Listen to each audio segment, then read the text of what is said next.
আমি পরিষ্কার করে বলে দিচ্ছি। এবং এই জন্য উনি আমার সঙ্গে দিনের পর দিন কেঁদেছেন। She cried in front of me. আমি ওনার পুত্রবৎ প্রায়। उन्हें बोलते दादा ये तो मैं तो एक मामूली प्लेबैक सिंगर हूँ, आप क्या बोल रहे हैं? आप हमारे लिए सरस्वती है, लिविंग सरस्वती। बोले दादा वो आप बोल रहे हैं, मगर मुझे तो एक गाना आपको अगर दिया जाए आप तो 25 किस्म से गा सकते हैं। वो तो कौशिकी भी गा सकती है, मैं क्यों नहीं गा पाता हूँ? এখন ধরুন না যেও না, না যেও না, এটা বলা যেত, কিন্তু উনি কিন্তু বলেননি। কারণ এটা কি করে বলা যায় সেটা কিন্তু শেখানো হয়নি। না যেও না, এটা বলা যেত, না যেও না, না যেও না, এটা বলা যেত, কিন্তু কোনোটা বলানো হয়নি। কারণ মিউজিক ডিরেক্টর ওনাদের কাছে গুরুর জায়গা ছিলেন, যা বলেছেন সেইটার 100% না, 200% জন্য, হয়তো 500% উনি ওয়াপস দিয়েছেন, মানে ফেরত দিয়েছেন। কিন্তু এইটা কি করে গঠন করতে হয় এইটা শিল্পীদের শেখানো হয়নি, এখনো হয় না। যদি এইটা শেখানো না যায় তাহলে ভারতীয় সঙ্গীত রসাতলে যাবে একদিন। আমি ভারতীয় সঙ্গীত বলতে আমি বাংলাদেশকে আলাদা করছি না, মানে একই সঙ্গীত, ওই উপমহাদেশের সঙ্গীত। আমাদের খাদ্য, আমাদের চিন্তা, আমাদের বুদ্ধি সব থেকে উৎপন্ন হয়েছে। আজকে এই মহিলা আসামে থাকেন। ভূপেন হাজারিকা আমার বড় ভাইয়ের মধ্যে ছিলেন, এবং ওনার আমলেই প্রথম আমি মাত্র 45 কি 46 বছর বয়সে সঙ্গীত নাটক একাডেমি অ্যাওয়ার্ড পাই। তখন সমস্ত সভ্যরা আপত্তি করেছিলেন যে এত কম বয়সে ওনাকে অ্যাওয়ার্ড দেবেন কেন, আর কয়েকদিন পরেও তো দেওয়া যায়, 2-4 বছর পরেও দেওয়া যায়। ভূপেন্দ্র তখন চেয়ারম্যান, উনি বলছেন যে অজয় আমাকে গান শেখাতে পারে। আপনি কি বলছেন? আপনি জানেন ও কীরকম? এই বলে উনি আমাকে মাত্র এত কম বয়সে আমাকে সঙ্গীত নাটক একাডেমি অ্যাওয়ার্ড দেওয়ার জন্য, এটা খুব সম্মানের। ভারতীয় সঙ্গীত নাটক একাডেমি যে অ্যাওয়ার্ড দেওয়া হয় এটা খুব সিলেক্টেড লোকদের দেওয়ার চেষ্টা করা হয়। সবসময় যে 100% অনেস্টি হয়তো রাখা যায় না অনেক কারণে, কিন্তু এটা খুব বড় পুরস্কার, এমনকি পদ্ম পুরস্কার থেকেও অনেক বড় পুরস্কার এটা। তো কথা হলো শিক্ষা। এই যে শিল্প এবং কলা, অর্থাৎ সাহিত্য এবং সুর, সঙ্গে সময় অর্থাৎ তাল। সময়ের কোনো জ্ঞান, একটা কথা আমি খুব জোর দিয়ে বলছি, সময়ের কোনো জ্ঞান, সময়ের শিক্ষা। আপনারা বলুন পৃথিবীর কোনো দেশে শিক্ষার কোনো উপায় আছে সময়ের শিক্ষা কী করে পাওয়া যায়? ইতিহাস, ভূগোল, বিজ্ঞান, সংস্কৃত, কম্পিউটার সায়েন্স, কোনো বিষয়ে সময়ের কোনো শিক্ষা আছে? যবে আমরা ঘড়ি তৈরি করেছি তবে থেকে আমাদের সময়ের জ্ঞান শেষ হয়ে গেছে। কেন? অহংকারে, যে আমাদের ঘড়ি আছে, কটা বাজে? 4:48। কিন্তু একটা কাককে, একটা কুকুরকে যদি 4:48 আপনি বিস্কুট দেন, প্রতিদিন 4:48 সে আসবে, 4:49 হবে না। এই যে প্রাকৃতিক ঘড়ি যেটা আমাদের মনের মধ্যে আছে, যেটা বলে ইনার ওয়াচ, সেটা আমাদের শেষ হয়ে গেছে, ধ্বংস হয়ে গেছে যবে আমরা ঘড়ি আবিষ্কার করেছি। সুতরাং এই যে সা রে গা মা পা ধা নি সা, এই ফ্রিকোয়েন্সিগুলো জানলে গান জানা হয় না। এই দেখুন এবারে না, এটা কি পগা পগা পা দোগা সা নি, এই যে কোন স্বরের মধ্যে দিয়ে কিভাবে যাচ্ছে এটা শেখানো হয় না। আপনারা বলুন কেউ শিখেছেন কিনা? একজন বলুন, আমি মেনে নেব, কারণ আমি পেছনে কথাবার্তা বলতে ভালোবাসি না। কোনোদিন একটা গান শিখলে তার কোন স্বর দিয়ে কিভাবে স্বরটাকে ইউজ করা হয়েছে আজ পর্যন্ত কোনোদিন কাউকে কোনো ওস্তাদ শেখাননি। এখন আমি যদি বলি না যেও না রজনী এখনো বাকি, আরো কিছু দিতে বাকি, বলে রাত জাগা পাখি না যেও না। খুব কি খারাপ লাগলো? আমাকে বলুন যে ওই সুরটা থেকে এটা একদম জঘন্য, বলুন। বলতে পারবেন না। তার কারণ এটা খারাপ নয়, কারণ আমি একটা রাগের আশ্রয় নিয়েছি। বলুন বলুন বলুন, খুব ভালো। একটা মাইক্রোফোন দিতে পারে। আরেকটি গান থাকে, আমি চেষ্টা করি করার জন্য। আমি যে সবার পক্ষ থেকে যে জিনিসটি জানতে চাইছি, যেমন আপনি একটা ইনফরমেশন দিয়েছেন যেটি হলো যে কোনো এক পণ্ডিত ব্যক্তি, আপনি যখন 14 ঘন্টা 15 ঘন্টা রেয়াজ করছেন, তুমি বলছো যে 1 ঘন্টার বেশি করবে না, তোমার গলা বসে যাবে। এইটিও সত্যি কথা। আমি নিজের উপর অ্যাপ্লাই করে আমার মনে হচ্ছে যে এইটিও সত্যি কথা। আবার 24 ঘন্টা রেয়াজ করলেও কণ্ঠ বসবে না, এইটিও সত্য কথা। জায়গার ডিফারেন্সটুকু আমার কাছে যেটি মনে হয়েছে, আপনি আমাকে সেটা ফাইন্ড আউট করে দিবেন। আমি সেই জন্যই আসা। আমরা কিভাবে রেয়াজ করতে পারি, আমার কাছে মনে হয়েছে যে প্রতিটি মানুষের একটা মানে আইডিয়াল টোনের জায়গা আছে। একটা হচ্ছে কথা বলার জন্য, কথা আমার কাছে মনে হচ্ছে যে আমি যদি 5 মিনিট কথা বলেও আমার গলাটা বসে যেতে পারে। আবার আমি 24 ঘন্টা কথা বলেও কথা বলাটাও আমার কাছে মনে হয়েছে যে এটা রেয়াজের একটা কাজ উপনীত হতে পারে, যে আমার কোন লেভেল থেকে আমি আমার টোনটাকে প্রজেক্ট করব, সেই জায়গাটাকে নির্ধারিত করে আমরা যদি রেয়াজের প্রক্রিয়াটাতে যাই, তাহলে অনেক লম্বা সময় ধরে আমার হয়তো পজিটিভিটিটাই ডেভেলপ করবে রেয়াজের বা কন্টেন্ট ডেভেলপমেন্টে সেই জায়গাতে। আর আরেকটি জিনিস আপনি উল্লেখ করেছেন, একটি হচ্ছে যে স্বর, আরেকটি হচ্ছে সুর। তো স্বরকে যদি আমার কাছে যেটি মনে হয় যে প্রতিটা স্বর হচ্ছে এক একটা এই বিল্ডিংটার যে পিলার আছে অনেকগুলো, সেই পিলারগুলো যদি একটু কার্ভ হয়ে বসে, যদি সোজা হয়ে যদি সল করে যদি না দাঁড়ায়, অনেক সময় অল্প একটু প্রেসারে হয়তো বা একটা ডিজাস্টার হয়ে যেতে পারে। তো স্বরটা কি এইভাবে আমরা দেখতে পারি কিনা, যে আমরা প্রথমে যারা প্রারম্ভিক অবস্থায় গান চর্চা করব, তাহলে স্ট্রেটলি প্রত্যেকটা নোটকে সা থেকে নি পর্যন্ত প্রত্যেকটা নোটকে স্ট্রেট লাগাবো, পরবর্তীতে যেন সুরের যে পরিধিটা, যেমন 12টি স্বরের অসংখ্য রাগ রাগিনী তৈরি হয়েছে, তো সেগুলি যখন আমি স্ট্রেট যদি আমরা না করতে পারি, সেই জায়গাগুলোতে সবগুলি রাগেই যদি আমি সাকে গড়িয়ে লাগাই বা উপর থেকে এসে লাগাই, তাহলে আমি ডিফারেন্সিয়েটটা কিভাবে করবো অন্যান্য রাগের সায়ের সাথে, বা এই শুদ্ধ বা বিলাবলের যে সায়ের যে ডিফারেন্সটা আছে, তো সেদিক থেকে কি আমরা এইভাবে করতে পারি কিনা যে আমরা আগে শুদ্ধ স্বরের পজিশনগুলোকে পারফেক্টলি পজিশন রেয়াজটা কিভাবে করবো সেটি আপনি একটি বলবেন। আরেকটি হচ্ছে যে সেটা সুরের সমন্বয়টা, যেটা স্বরের মাধ্যমে সুরের মধ্যে একটা গানকে যেরকম আমরা লিরিক্যালি যেটা এস্টাবলিশ করতে চাই, সেটা যদি স্বরের মাধ্যমে এস্টাবলিশ করতে চাই আমরা, তাহলে সেটা কিভাবে করবো? আমি বোঝাতে পেরেছি কিনা আপনার করজোড়ে? অত্যন্ত ভালো এবং অতি বুদ্ধিমান প্রশ্ন। আমি খুব খুশি হয়েছি এবং এটা নিয়ে আমি খুব পরিষ্কার করে আপনাদের পরিচ্ছন্ন করে দিতে পারবো, সেটা আমি জানি। সেই নিয়ে কথাটা বললাম যে এটা অত্যন্ত গুরুত্বপূর্ণ সবার জানা। কারণ দেখুন, আপনি বসতে পারেন, জি বসুন বসুন, বসে উত্তরটা শুনতে ভালো লাগে।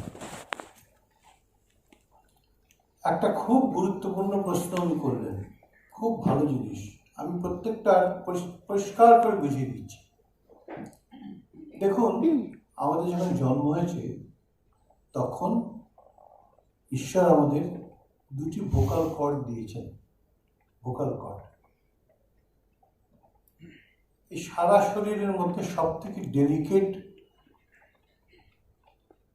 পার্টস হচ্ছে ভোকাল কর্ড।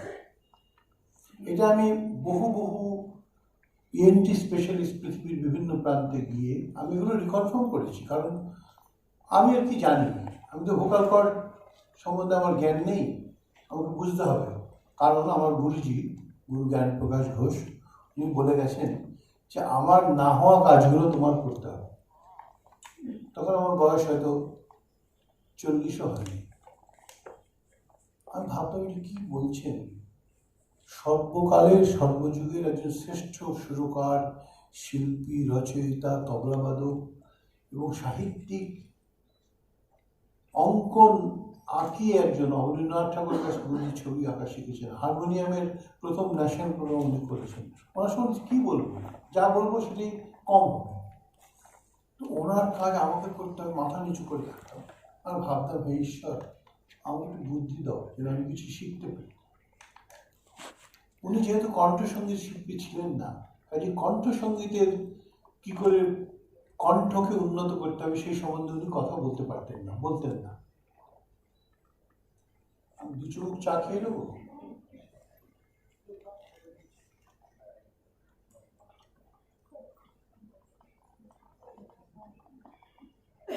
পরবর্তীকালে আমি দেখলাম যে একজন খেয়ালিয়া খেয়াল গান, একজন ধ্রুপদ শিল্পী ধ্রুপদ গান, একজন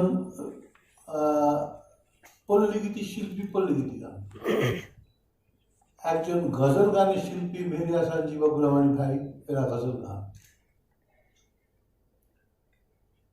উত্তম কুমার শুধু নায়কের চরিত্রে অভিনয় করবেন, এটা হয় না। তিনি অভিনেতা, কিন্তু সব চরিত্রে অভিনয় করবেন এবং তাতে আমাদের পাগল হয়ে যেতে হবে।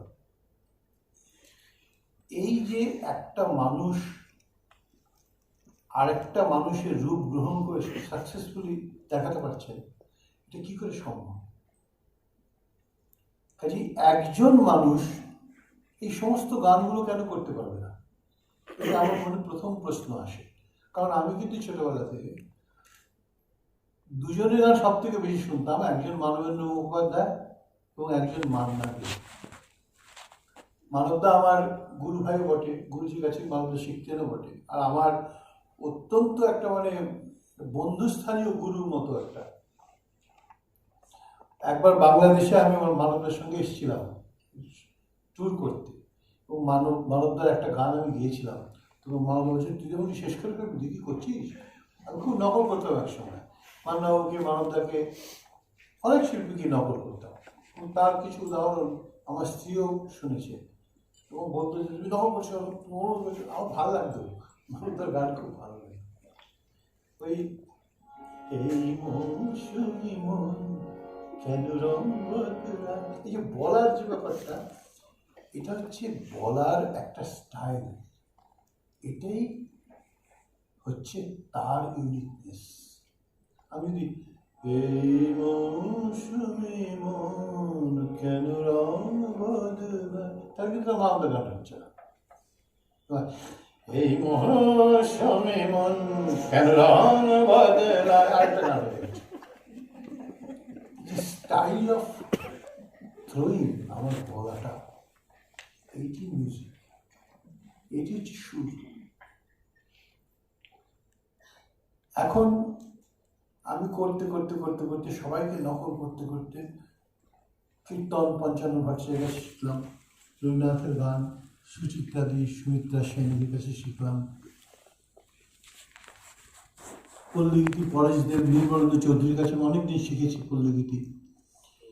শিখে ওদের স্টাইল অফ রেন্ডারিংটা আমি নকল করতাম, নকল করে আমি ভয়েসের মধ্যে এস্টাবলিশ করবার চেষ্টা করতাম। কিন্তু শিখতাম কিন্তু খেয়াল, মাস্টারের কাছে যেতাম শিখতাম, ওস্তাদজির কাছে যেতাম শিখতাম খেয়াল।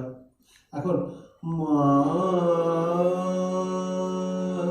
দা মা গা মা গা মা গা মা, এটা মালকোষ। কিন্তু শ্মশানে জাগিছে শ্যামা মা, এটা কিন্তু মায়ের গান, এটা কিন্তু মালকোষ না। কাজে কোনো গান আমাকে কখনো কোনো ছাত্ররা যখন জিজ্ঞেস করে এটা কোন রাগে, আমি বলি কোনো ভাবগীতি কোনো রাগে নয়। নিশ্চয়ই সে রাগের গন্ধ তার মধ্যে থাকবে, হয়তো পুরোপুরি রাগটা মধুবন রাধিকা নাচে রে, মধুবন রাধিকা নাচে রে, এই গানটা পিওর হামিরের, কিন্তু এটা হামির রাগের গান নয়। হামির রাগের গান হচ্ছে এ মরমা পিয়া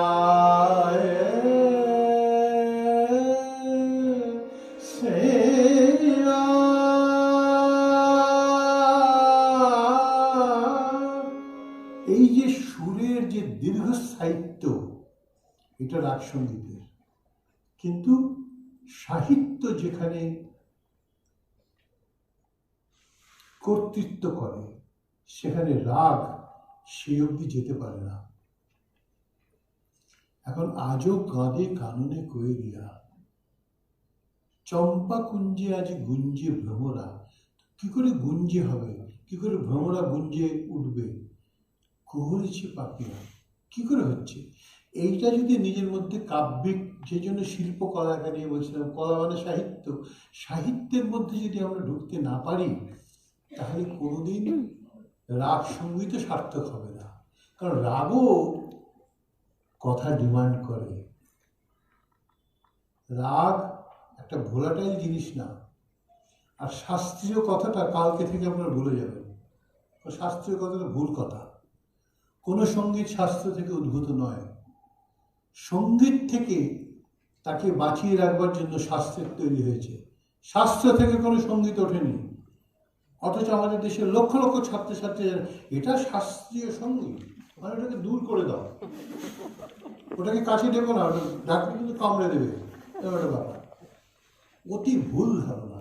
শাস্ত্রীয় সঙ্গীত নামটা প্রথম আজকের পর থেকে নেওয়া উচিত নয়। সব জায়গায় কি বলি, একটা হচ্ছে রাগ সঙ্গীত, একটা হচ্ছে ভাব সঙ্গীত। ভাব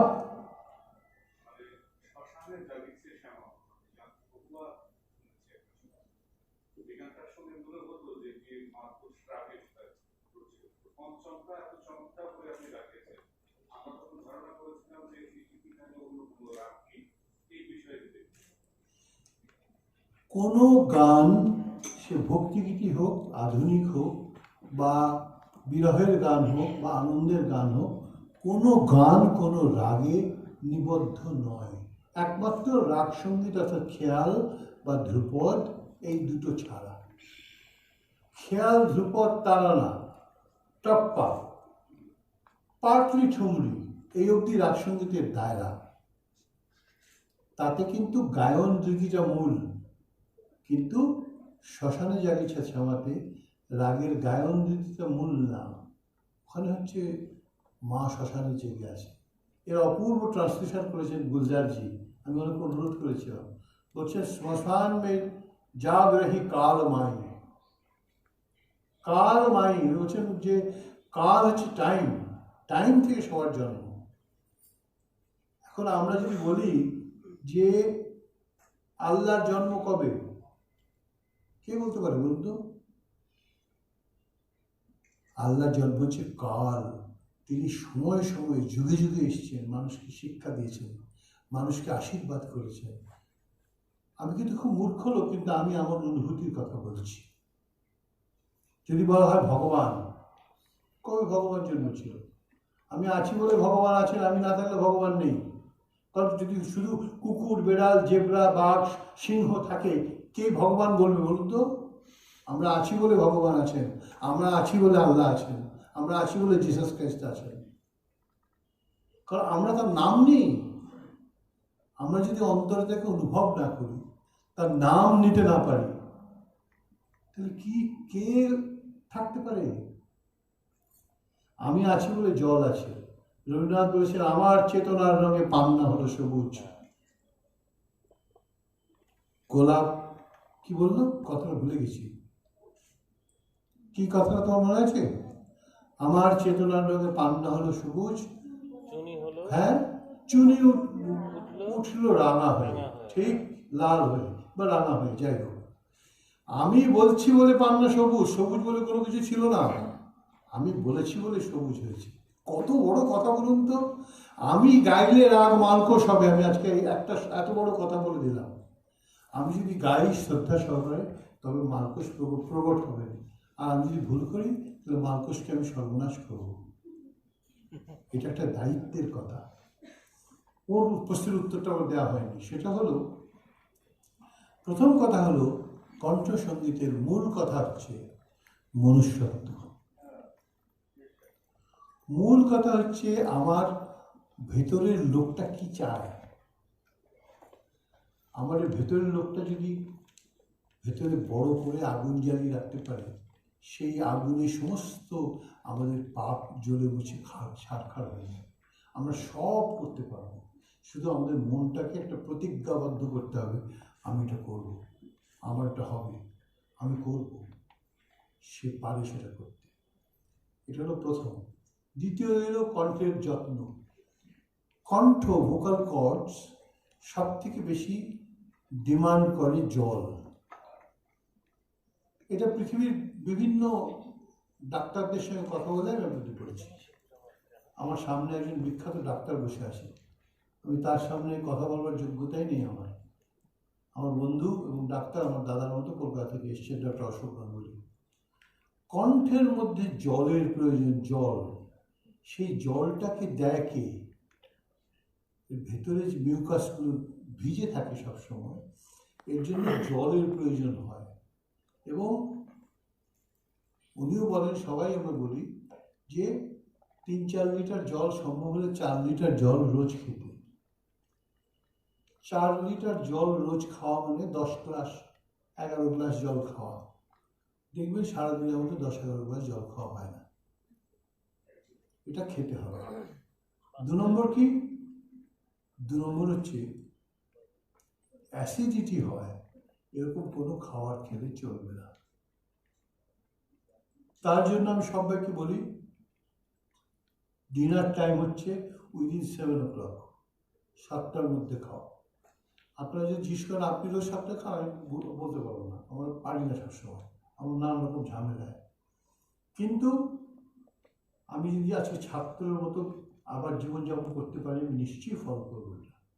কারণ 7টার সময় খেলে কি হয়, তারপরে জেগে থাকুন আপনি 10টা 11টা, খাওয়াটা হজম হয়ে যায়। এবং রাত্রিবেলা শুলেই কড়া মশলাদার খাওয়া, আমরা যেগুলো খাই, বাঙালিরা তো খায় না, রাক্ষসের মতো খায়। মানে মাছ, মাংস, সবজি 25টা দিয়ে ভালো করে মেখে জমিয়ে পেট ভরে এতটা খায়। এখন কমে গেছে যদিও, কিন্তু এই যে খাওয়া, এই খাওয়াটা পেটে গিয়ে হজম হয় না, সবটা প্রয়োজন হয় না এতটা খাওয়ার। তাতে হয় কি, সোজা পেট থেকে অ্যাসিডিটিতে গলায় এসে আক্রমণ করে, তাতে গলাটা খারাপ হয়ে যায়, গলার মধ্যে নোডিউলস হয়, অনেক ধরনের ফ্যারিঞ্জাইটিস হয়, ল্যারিঞ্জাইটিস হয়। সুতরাং, আর তৃতীয় হলো কথা কম বলা। আমাকে খুন করবার উপায় এত বাবু করছে। এখন ধরুন একটা মূল কথা আরো বলছি, ঈশ্বর আমাদের কি দিয়েছেন? ঈশ্বর তো আমাদের গান দেননি।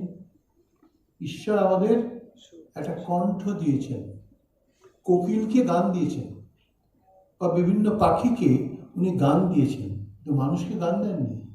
মানুষকে দিয়েছেন জ্ঞান এবং একটা সুকণ্ঠ। এই কণ্ঠ কি প্রডিউস করতে পারে? একমাত্র প্রডিউস করতে পারে ভাওয়েল, 5টা ভাওয়েল, আ, এ, ই, ও, উ। এই 5টা ভাওয়েল দিয়ে মানুষের যখন জন্ম হয়েছে তখন তারা একজন একজনকে ডাকত। এই ছিল সংকেত। এই সংকেত দিয়ে, যেমন পাখিরা সংকেত বিভিন্ন রকম আছে ওদের, যখন তারা খেতে চায় তখন একরকম, যখন ভয় পায় তখন আরেক রকম, বিভিন্ন ভাবের একই পাখির বিভিন্ন ডাক আছে। তেমনি আমাদেরও আওয়াজ তাই ছিল, কখনো তো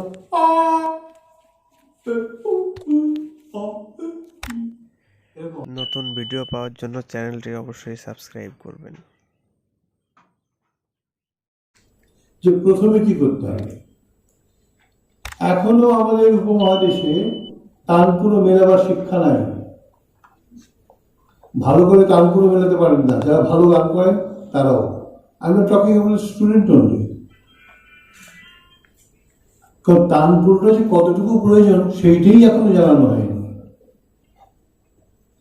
আমি জানি বাংলাদেশে অগুন্তি অসাধারণ কণ্ঠের অধিকারিণী আছে, কিন্তু তাদের সেইটা কি করে উন্নত হবে, কি কি রেয়াজ করলে হবে, কতটুকু পরিশ্রম করতে হবে, কতবার করতে হবে, জানা নেই। আমার যখন 24 বছর বয়স, তখন আমি আইটিসি সঙ্গীত রিসার্চ একাডেমিতে প্রথম স্কলার হিসেবে ওখানে জয়েন করি। এদিকে নিসার হোসেন খাঁ সাহেব, ওদিকে লতাফত হোসেন খাঁ সাহেব, ওই প্রান্তে হীরাবাই বড়দেকর, এখানে ইশতিয়াক হোসেন খাঁ সাহেব, বিশাল বিশাল ওস্তাদরা থাকেন। সঙ্গে প্রাইমারি টিচারের ছেলে, প্রায় খেতে না পাওয়া ঘর থেকে আসা একটি ছেলে, সেও থাকে, তার নাম অজয় চক্রবর্তী। তাই ভাবলাম যে আমার তো কোনো পরিচিতি নেই, আমি তো জানি না যে এদের সঙ্গে কী করে মিশবো বা কী বলবো। অথচ অন্য প্রান্ত থেকে ওস্তাদদের ঘরের কাছ থেকে খুব একটা ঘৃণা এবং খুব একটা নিচু নজর নিয়ে দেখার অভিজ্ঞতা হলো। তারা আমাকে দেখি খুব একটু নিকৃষ্ট নজরে দেখতেন, কারণ আমি তো কোনো ওস্তাদ ঘরের লোক নই, আমি তো কোনো ঘরানাদার শিল্পী নই, আমি একটা মামুলি শ্যামনগরের মফস্বল শহর থেকে আসা একটি বাচ্চা ছেলে, 23-24 বছর বয়স।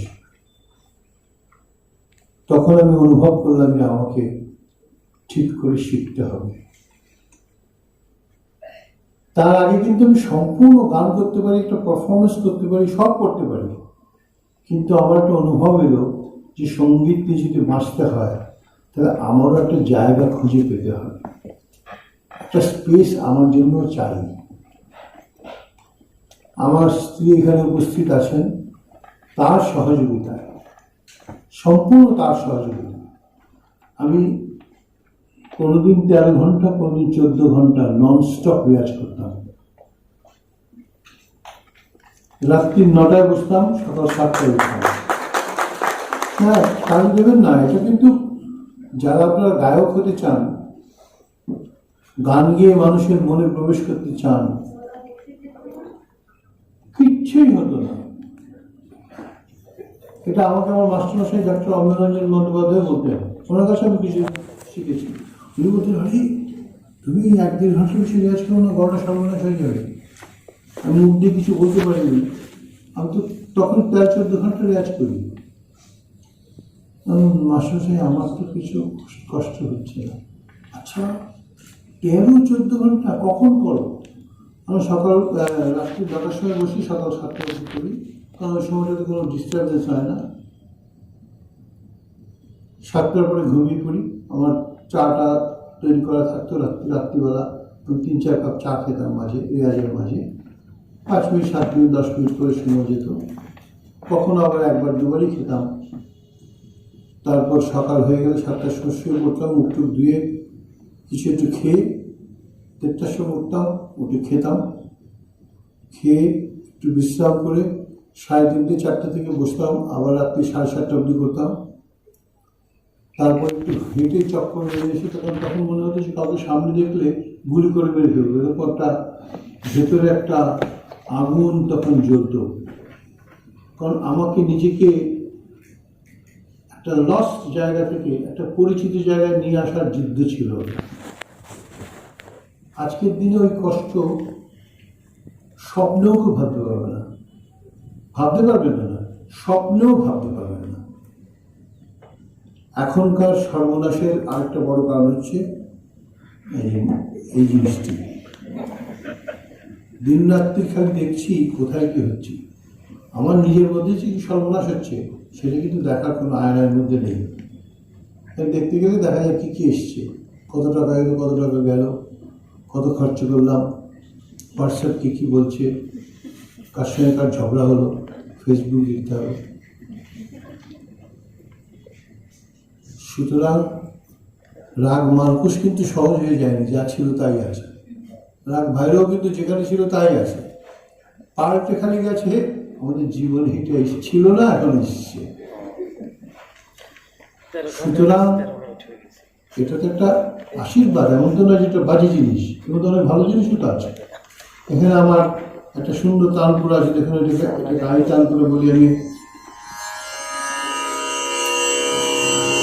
আমার তানপুর ভেতরেও আছে ইলেকট্রনিক, কিন্তু কাঠের তানপুর নিয়ে তো জার্নি করা মুশকিল, কাজে আজকের দিনে এই বেনিফিটটা নিতে হয়। এই বেনিফিটটা আমার এই মোবাইল ফোনে আছে, এর বেনিফিট নেওয়ার দরকার। এই আমাকে সর্বনাশ করছে, এটা আমি কী করে আলো করে বলুন তো। সুতরাং আমার মনে হয় যে স্বর, সুর অর্থাৎ স্বর হচ্ছে সা গা পা ধা মা রে নি, এটা গান নয়, কিন্তু সা মা সা সা সা সা রে নি সা গা গা গা গা মা গা মা ধা নি সা রে রে রে পা মা গা রে নি গা গা সা গা মা গা মা গা মা রে গা রে গা রে নি ধা রে রে গা সা গা। আপনারা জানেন এটা কোন গান? সবাই চলে গেছে, তখন বড় বিখ্যাত গান। অথবা যে কোনো গান, গান তো আর আলু পটল মূলো দিয়ে তৈরি হয় না, স্বর দিয়ে তৈরি হয়, সুর দিয়ে তৈরি হয়। সেইটা না জেনে গান শেখানোর রীতি কখনো অ্যাকসেপ্টেডই হওয়া উচিত নয়। কিন্তু যিনি শেখাচ্ছেন তিনিও জানেন না, যাকে শেখাচ্ছেন তিনিও জানেন না। এরকম একটা অদ্ভুত অবস্থার মধ্যে দিয়ে আমরা সঙ্গীতকে এগিয়ে নিয়ে যাওয়ার চেষ্টা করছি। আজকে বাংলাদেশে আমি জানি এখানে ট্যালেন্টের খনি আছে, একটু আগেই বলছিলাম। আপনারা কয়েকজন যারা সত্যি সত্যি বোঝেন যে হ্যাঁ আমি পারবো, তারা একটু দরজা বন্ধ করে, মোবাইলটা বন্ধ করে একটু বসে পড়ুন। বসে পড়ে দেখিয়ে দিন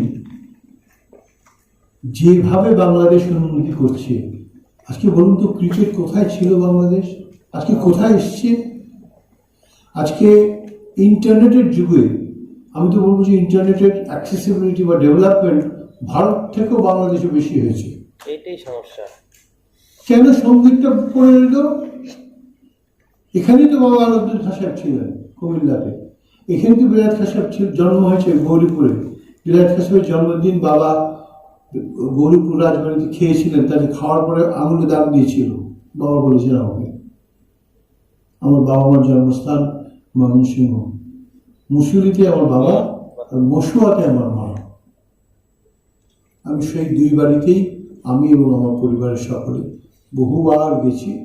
আমি যখন একা এসেছি তখনও গেছি, আমার পুত্রও গেছে।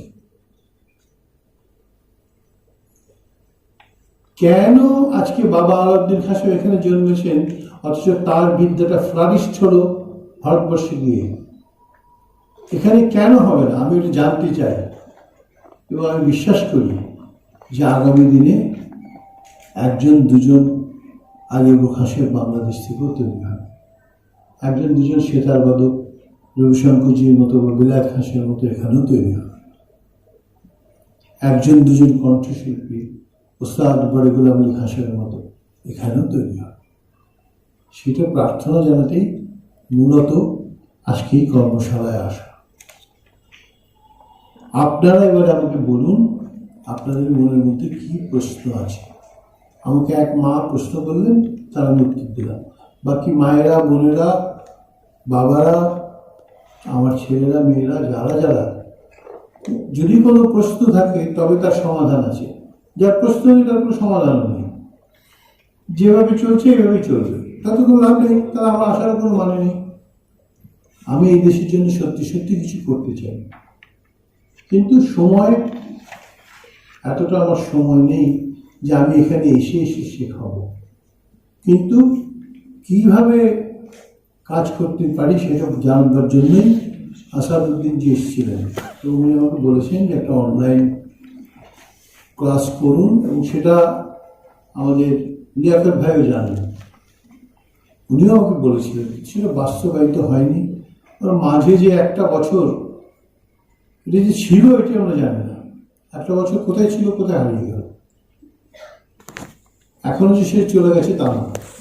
আগে ছিল যে একটা লোককে আমরা খুব নিন্দা করতাম যখন সে মুখোশ পরত, আর এখন একটা লোককে ঘরে ঢুকতে দিই না যদি মুখোশ না পড়ে। তো সেই রকম অবস্থার মধ্যে দিয়ে আমরা যাচ্ছি। মুখোশ নিয়ে তো না তো গান হবে, না তো শিল্প হবে, না তো সংস্কৃতি হবে।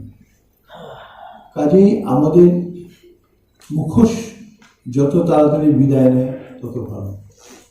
আসলে আমরা নিয়ম টিয়ম মেনে এটাকে তাড়াতাড়ি বিদায় করি, এবং সাহিত্য যেমন বলছি যদি সাহিত্যের কথা বলতে হয় তাহলে প্রথমেই কার নাম মনে আসে বলুন তো?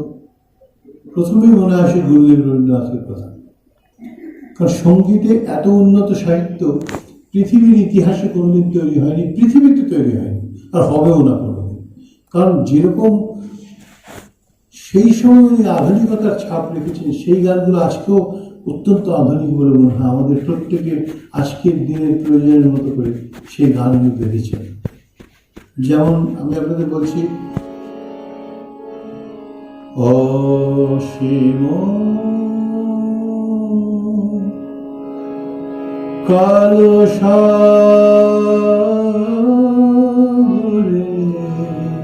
কি অসাধারণ কথা বলুন তো।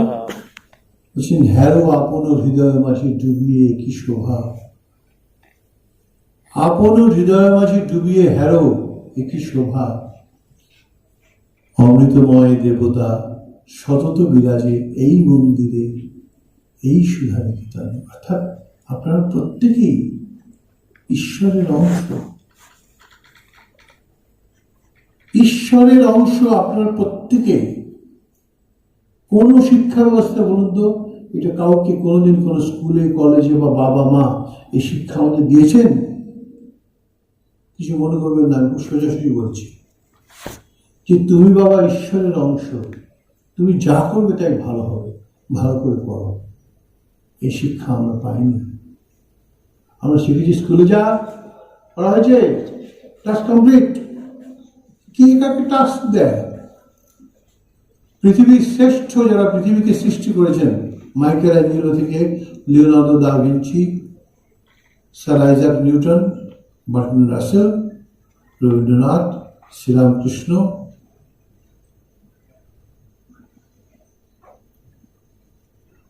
হযরত Mohammad, Bill Gates, Steve Jobs, কি পাস? সব অশিক্ষিতের দল, যেটাকে আমরা শিক্ষা বলি।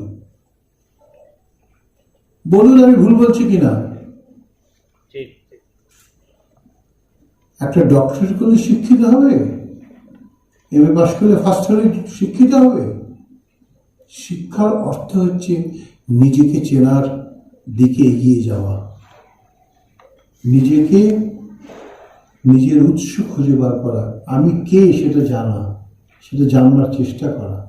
যে আমি সা এটা হলে এটা মা, এটা কোন পা, এটা কোন এটা শুদ্ধ নিটা রেটা শুদ্ধ এটা কোন শুদ্ধ গা কোমল গা পা পরিমা শুদ্ধ গা শুদ্ধ গা কোমল গা শুদ্ধ রে কোমল রে সা। আমি তো জানি, কারণ আমি আমার ভেতরে দেখছি। এটা প্র্যাকটিস করা জিনিসকে আমি অবতারণা করছি না, আমি ঈশ্বরকে অনুরোধ করছি আমাকে সঠিক রাস্তা দেখাও। আমি প্রার্থনা করছি তব দয়া দিয়ে হবে গো মোর জীবন ধুতে, নইলে কি আর পারবো তোমার চরণ ছুঁতে। সবাই আমরা রবীন্দ্রনাথের মতো একজন মানুষকে পেয়েছিলাম, কিন্তু রবীন্দ্রনাথ বলে খুব ঝান্ডা ওঠাই আমরা, কিন্তু ওনার দর্শনকে আমরা জীবনে গ্রহণ করেছি কি? করিনি। আজকে সময় এসছে, এত পবিত্র সময়টা, যে বঙ্গবন্ধুর শতবর্ষ, জন্ম শতবার্ষিকী, এবং দেশ স্বাধীনতা পেয়েছে 50 বছর। আপনাদের স্বাধীনতা কিন্তু ভারতবর্ষের মতো সত্যাগ্রহ আন্দোলন করে শুধু আসেনি, অনেক যুদ্ধের মধ্যে দিয়ে আপনাদের স্বাধীনতা এসছে। কাজে এই স্বাধীনতা কিন্তু উন্নত থেকে উন্নততর, উন্নততম জায়গায় নিয়ে যেতে হবে আমাদের। আমি এই দেশের অংশ, তোমার বাবা মা এখানে জন্ম করেছে, আমি তো এখানকারই অর্ধেকটা, আমি এখানকার। যে কেন আমরা প্রতিজ্ঞা করে এই দেশটাকে শ্রেষ্ঠ প্রমাণ করবো না শিল্প, সংস্কৃতি, সাহিত্য, সঙ্গীতে, সব দিক থেকে? করতেই হবে। আমার আজকে এখানে আসার এই কোভিড পিরিয়ডে কোথাও যাওয়ার জন্য কেউ মন থেকে আগ্রহভাবে প্রকাশ করতে পারছেন না, তাও আপনার এই অবস্থায় এতজন এসছেন। প্রায় পূর্ণ প্রেক্ষাগৃহ, নিয়ম মেনে যা হতে পারে তা সবাই এসছেন। আরো অনেক মানুষ আসতে চেয়েছিলেন, যারা আসতে পারেননি, আমি জানি। এই হলে অন্তত 700 লোক বসে থাকতে, এখানে হয়তো লোক বসে থাকতে, যদি নর্মাল দিন হতো। আমি জানি বাংলাদেশের মানুষ আমাকে ততটাই ভালোবাসে। আমার অনেক কথা হয়ে গেল, এবারে ট্রেন ওদিক থেকে আসবে, আরোহী হয়ে গেছে, এবার অবরোহী চাইবে। বলুন, হয় একটু কাছে এসে বলুন, অথবা একটা মাইক্রোফোন, হয়তো এখানে কর্ডলেস মাইক্রোফোনটা নেই, কিন্তু একটা কর্ডলেস মাইক্রোফোন এখানে রাখবেন। আমি শিল্পকলা একাডেমির যারা কর্তা কর্তৃ তাদের কাছে অনুরোধ করছি। বলুন বাবা। হ্যাঁ, খুলে বলুন, মাস্টার খুলে বলুন। আপনি তো একাই আছেন, আমার ওখানে কি পড়ে যাবেন? বলুন।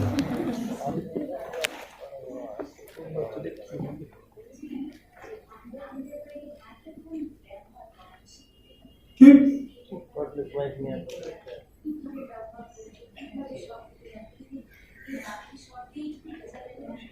খুব ভালো, নিশ্চয়ই বোঝাচ্ছি। আমি যতটুকু জানি এবং যতটুকু লতাজির সঙ্গে আমি এই ব্যাপারে কথা বলছি, এই ব্যাপারেই আমার সঙ্গে ওনার গভীর আলোচনা হয়েছে। কারণ she is the only artist যার কোনো শ্বাসের আওয়াজ ছিল না। যে কোনো গানে উনি, আজকের দিনে দেখবেন শ্বাসের আওয়াজ যোগ করা হয়, কারণ ওটা না লাগে আজকের দিনে গান হয় না। এই না বলে দিবি,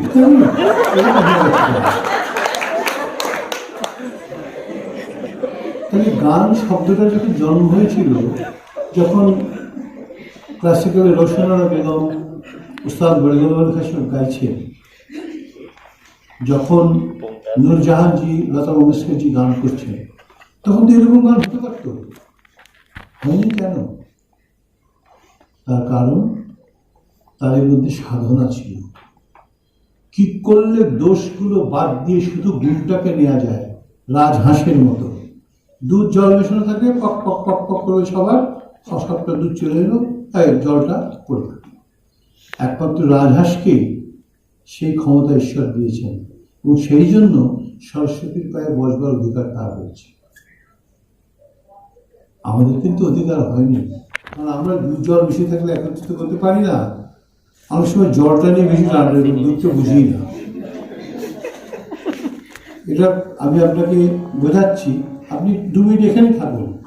সেটা হলো যে মাইক্রোফোন।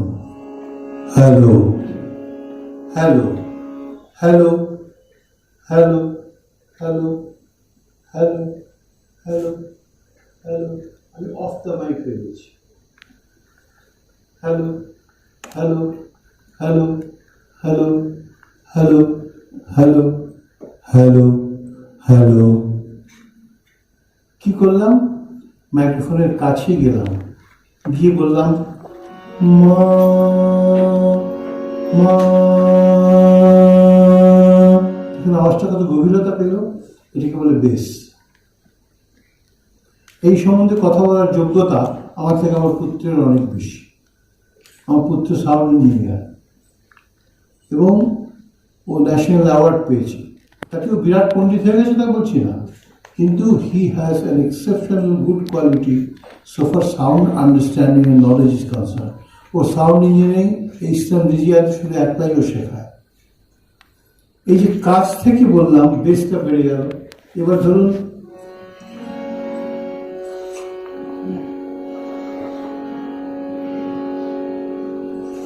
आजा आजा मैं हूँ प्यार तेरा, अल्लाह अल्लाह मैं हूँ प्यार तेरा, आजा आजा आजा। শ্বাসকে ব্যবহার করছেন, এটা প্রথম রাহুল দেববর্মন। উনি দেখেছেন কি করে শ্বাসের মজা দিয়েও, যেমন ধরুন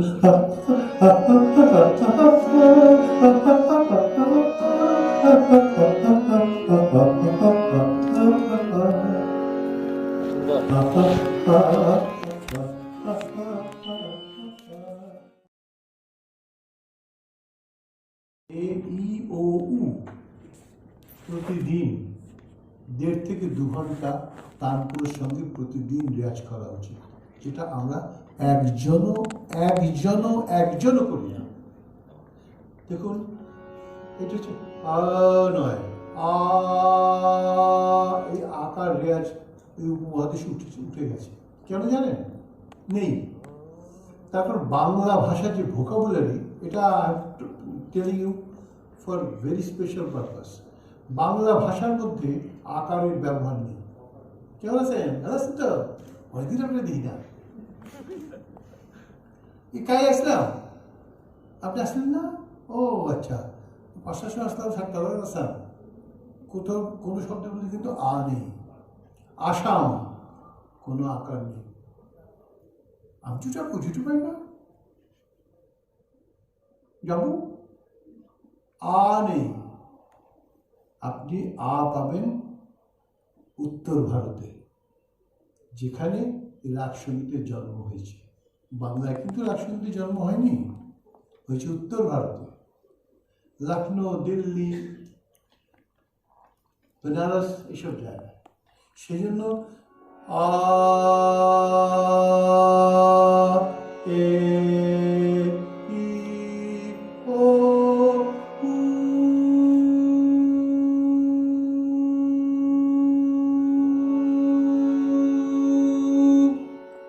এই যে সমান করে একটা স্বর, আমরা কেউ রেয়াজ করি না। যদি কেউ করে থাকেন আমাকে বলুন। সত্য যদি বলেন, উত্তর সত্যি করে বলুন, কে আপনার লং রুট রেয়াজ করেন? কেউ করে না। আপনারা করেন না। না, প্রফেশনাল লোকরা যারা লাখ টাকা ফিস পায় তারা করে না। অথচ দে এক্সপেক্ট যে আমার গলাটা খুব সুরে থাকে। সবাই চায় আমি একটু সুরে গাই। সুরে গাইতে গেলে সুরটার প্রতি সুরের চরণে পা ছুঁতে হবে। তো সুরের চরণে আমার মাথাটাকে বিকিয়ে দিতে হবে। যে এটা যদি আমার সাহত মাতলি তো গা তো ধারে রে পানি সারে রে পাগা সাধা, আমি কীর্তন গাইব। ওগো সখী আমি কেন গেলাম,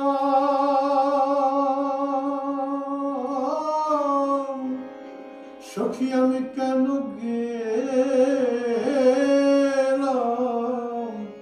ওগো সখী আমি কেন গেলাম যমুনারি জলে।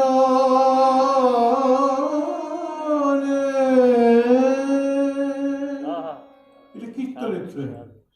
আবার ও বিষের বাঁশি রে, ও পোড়া বাঁশি রে, ঘরের বার করলি রে তুই আমারে।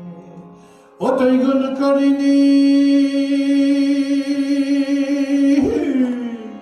ও তুই গুণ করিনি, খুন করিলি, দমশিলি মোর প্রাণে।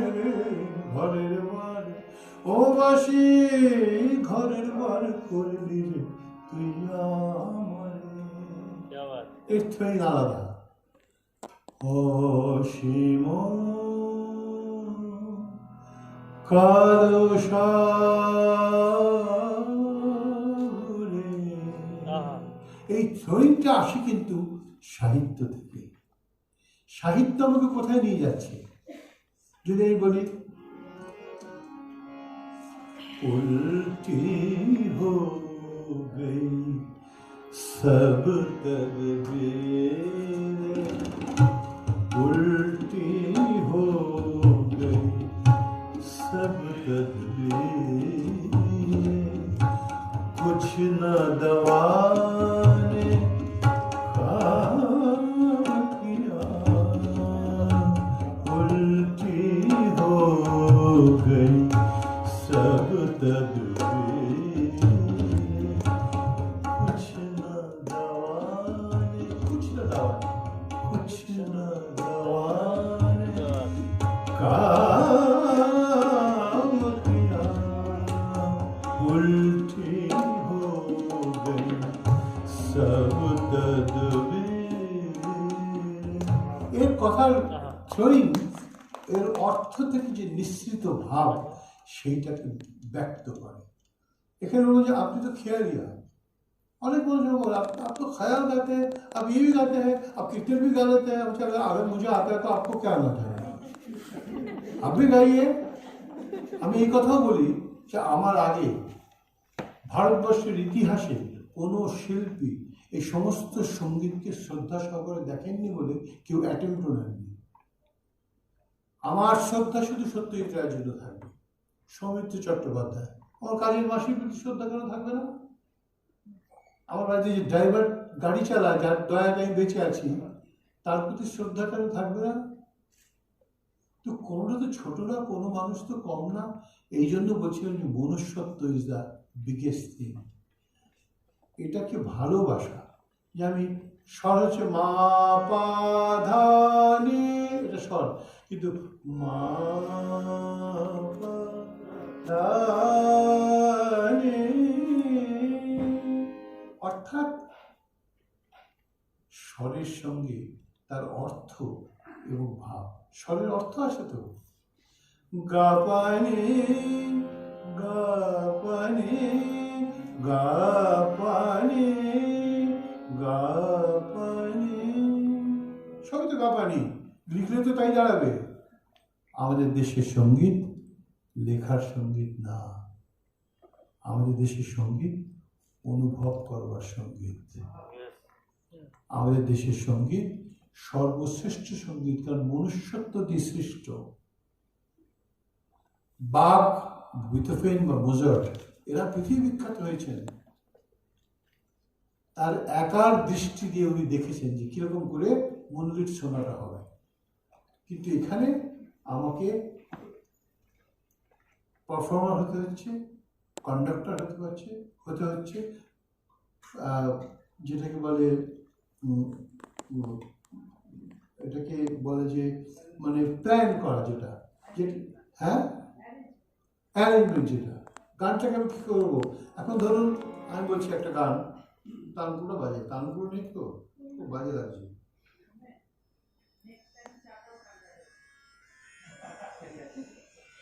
দেখো এটা ও অবস্থা সামনে আছে। এটা করোনার উপযুক্ত নয়, তার থেকে একটু কম ঠান্ডা, ভালো। ধরুন আমার সঙ্গে ঢাল নেই, তরোয়াল নেই, শুধু একটা তবলা। যে সমস্ত অনুপান দরকার, একটা মাছের ঝোল রাখতে শুধু নুন আর জল দিয়ে হয় না, কিছু কিছু অনুপান লাগে, সেরকম। কিন্তু অনুপান ছাড়াই আমি আপনাকে বোঝাতে চেষ্টা করছি। যেমন সুরে ও বানের মালা দিয়ে তুমি আমারে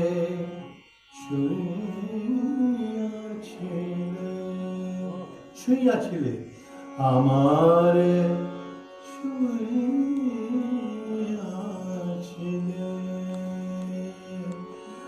সুরে সুরে, এটা কিন্তু সুরে নোটের সাথে তাই লেখা থাকবে, কি থাকবে? সুরে ও বাণীর মালা দিয়ে তুমি আমারে ছুঁইয়াছিলে, এটা লেখা যায়। এটি কি কাজ করার গান হবে? আমরা রবীন্দ্রনাথের গান করবার সময় কোনো কথা বলে আগে বইটা বার করি, কি রবীন্দ্রনাথের অনুষ্ঠানে কি আছে। এই সর্বনাশ করেছে শান্তিনিকেতন। অশিক্ষিত লোক তানপুরে বেরোতে পারে না, তার রবীন্দ্রনাথের গান নিয়ে কথা বলছে। ঠিক, একদম ধ্বংস, ঠিক।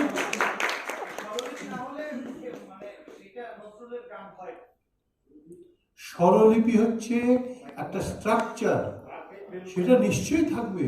একটা স্ট্রাকচার মানে একটা বাড়ি না, একটা স্ট্রাকচার তৈরি হয়, একটা বাড়ি করতে গেলে স্ট্রাকচার ইজ মাস্ট থাকতে হবে।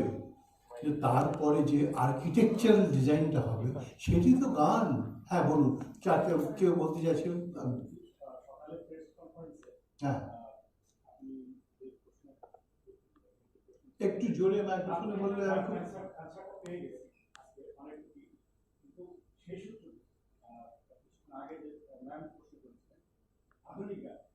এখন যে বিষয়টা বললে এখান থেকে আমি রবীন্দ্র এবং নজরুলের এই যে নিজস্বতা উৎকৃষ্ট কারণ, এখন যদি আপনি শিক্ষিত বললে আপনাকে আরো ভালো করা হবে, দেখতে বড় কিছু বার্তা আমার জানা নেই, আপনার মাধ্যম দিয়ে আজকে যদি একটু জানতে পারি নজরুল রবীন্দ্রের নিকটে যেটা আমাদের আমাদের দেশে আছে, নানান রকম কথা হয়, আমি ভালো পাচ্ছি কথা। নজরুলের সরাসরি যারা শিখছে তারাও গান করেন, তারপরে সেখানে বিতর্ক আছে। আজকে এই রবীন্দ্র এবং নজরুল আধুনিক সম্পর্কে যেমন বললে, রবীন্দ্র এবং নজরুলের গান সম্পর্কে ক্লিয়ার করুন। দেখুন, রবীন্দ্রনাথ এবং কাজী নজরুল ইসলাম বাংলার সঙ্গীতকে সমৃদ্ধ করেছিলেন দুজন মানুষ। অবশ্যই দেও রায়, অতুল প্রসাদ সেন এবং রজনী দত্তর নামও থাকবে। তো বাংলা ভাষার গানকে সর্বশ্রেষ্ঠ রূপে প্রকাশ করবার জন্য, সাহিত্যকে প্রতিষ্ঠা করবার জন্য সঙ্গীতের মাধ্যমে সব থেকে বেশি অবদান রবীন্দ্রনাথের। কিন্তু রাগ সঙ্গীতের বিভিন্ন আঙ্গিকের গান যা কাজী সাহেব করেছেন, হয়তো রবীন্দ্রনাথেরও তত গান নেই। কাজী সাহেব হচ্ছেন বাংলার ঘরে ঘরে রাগ সঙ্গীতকে পৌঁছে দিয়েছেন। রাগ সঙ্গীতের মূল কি? রং, রস, গন্ধ। এখন আমি সুরে ও বানে, এটা সবাই জানে, আমরা কিন্তু তাই গাই। কিন্তু সুরে, আমি তো চেঞ্জ করলাম না কিছু, আমি তো সুরে ও বানে মালা দিলে তুমি আমারে ছুঁইয়াছিলে বলিতে, আপনি বলিনি। কিন্তু সুরে ও বাণীর মালা দিয়ে তুমি, এটা কি গান হচ্ছে? এটা তো গান নয়, এটা হচ্ছে একটা স্বরগুলোকে কোনোরকমভাবে কথার মধ্যে দিয়ে প্রকাশ করা। এতে তো কথার কোনো প্রকাশিত হয় সম্ভব না যতক্ষণ স্বরটা সুর না হচ্ছে। সুরে সুরে, আমি তো কোমল না, এটা তাই রাখছি। সুরে সুরে সুরে সুরে, এটা তো আমি তাকে সুন্দর করছি, তাকে পরিবর্তন করে দিচ্ছি না। আমার যুক্তিটা গ্রাহ্য হলে মানবেন, না মানলে উঠে গিয়ে দেখাবেন, আমার থেকে বেটার আপনারা কি গাইতে পারেন, তাহলে আমার কথা মানতে হবে।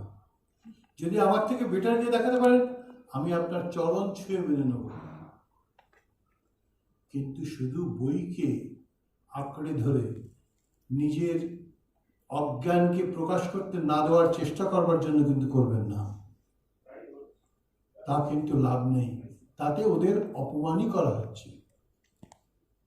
কারণ আমি জানি রবীন্দ্রনাথের একটি গান, কার মিলন চাও বিরহে, কার মিলন, মিলনের উপরে জোর হচ্ছে, কিন্তু কথাটা তো কার মিলন চাও বিরহে, কথাটা তো কার মিলন চাও বিরহে, তাহারে কোথা খুঁজিছ ভব অরণ্যে, কুটিল জটিল গহনে, শান্তি সুখহীন ওরে মন, কার মিলন চাও বিরহে। এই যে কবিতাকে পড়া, বলুন তো, যারা গান শেখেন তারা রবীন্দ্রনাথের গানের কথাগুলোকে আগে তার উপযুক্ত সুর এবং অর্থ এবং ভাব দিয়ে আমরা কি কোনোদিন পড়ি? কোনোদিন পড়ি না। একটা অনুষ্ঠান আছে, গাইতে শুরু করো, চরম অশিক্ষিত জিনিস এটা। এখন আমি বলছি সুরে, আমি সুরে এই জায়গা এখানে আছি, ও বানের ও বানে ও বানে, এটা ওই সময়ের মধ্যে আমাকে সাজাতে হবে। মালা দিয়ে তুমি আমারে ছুঁইয়াছিলে, এটাকে আমি ওনার গানটাকে নষ্ট করলাম না, আরো সুন্দর করলাম। যদি সুন্দর করে থাকি তাহলে নিশ্চয়ই ওনার আত্মা আমাকে আশীর্বাদ করবেন। আমি যদি সর্বনাশ করি, আমারে ছুঁইয়াছিলে, কে শুনবে বলুন তো গান? পৃথিবী অনেক এগিয়ে গেছে, এখন মানুষের সৌন্দর্য চেতনা অনেক বেড়ে গেছে, কারণ আমরা লতা মঙ্গেশকর, আশা ভোসলে, ওস্তাদ বরকত আলী খান সাহেব, ওস্তাদ বরকত আলী খান সাহেব, এদের গান শুনেছি। সুতরাং আমাদের না এখন টেস্টটা পাল্টে গেছে। আমরা যে কোনো গান শুনে সহ্য করতে পারি না, ভালো লাগে না। আমরা কিশোর কুমারের গান শুনেছি, ওরা ওটা হেড়ে গলা, অথচ কি সুরে, কি অসাধারণ। আমি ক্লাসিক্যাল গান হতে পারে দেখুন তো, जिंदगी का सफर है कैसा सफर कोई समझा नहीं कोई জানা नहीं। দুঃখের বিষয় কি জানেন, যারা রাগ সঙ্গীত শিল্পী এইগুলোকে তারা ছোট নজরে দেখেছেন। আমি ওস্তাদ অমুক, তুমি যেই হও, একটা কিশোর কুমার গান গিয়ে শোনাও না, বাড়ি চলে যেতে হবে। এত সোজা না, বাড়ি চলে যেতে হবে, ট্রেন ধরে বা ট্যাক্সি ধরে। আমি কিশোর কুমার গানের একজন দাসানুদাসের মতো ভক্ত, কিন্তু সেই গানগুলোকে ওনার লিমিটেড গলা ছিল। কিছু কিছু গানের মধ্যে কিছু কিছু অবকাশ আছে যেগুলো আরো সুন্দর করা যায়। আমি একটা গান করেছিলাম, সেটা হচ্ছে ও শাম কুচ अजीब थी। গুলজারজির কাছে সেই গানটা কোনো প্রোগ্রামের মাধ্যমে পৌঁছেছে। উনি আমাকে ফোন করেছেন, অজয় জি, উনি আমাকে খুব ভালোবাসেন। अजय जी, ये जो आपने कल एक रिकॉर्डिंग में सुना, किशोर दादा कभी ऐसा नहीं गा सकते, आपने क्या गाया। हम मेरे को कि जो कुछ क्रेडिट है वो किशोर दादा का है, हमारा नहीं है। हम केवल राग संगीत को दिल में रखते हुए, जो ना कि देखो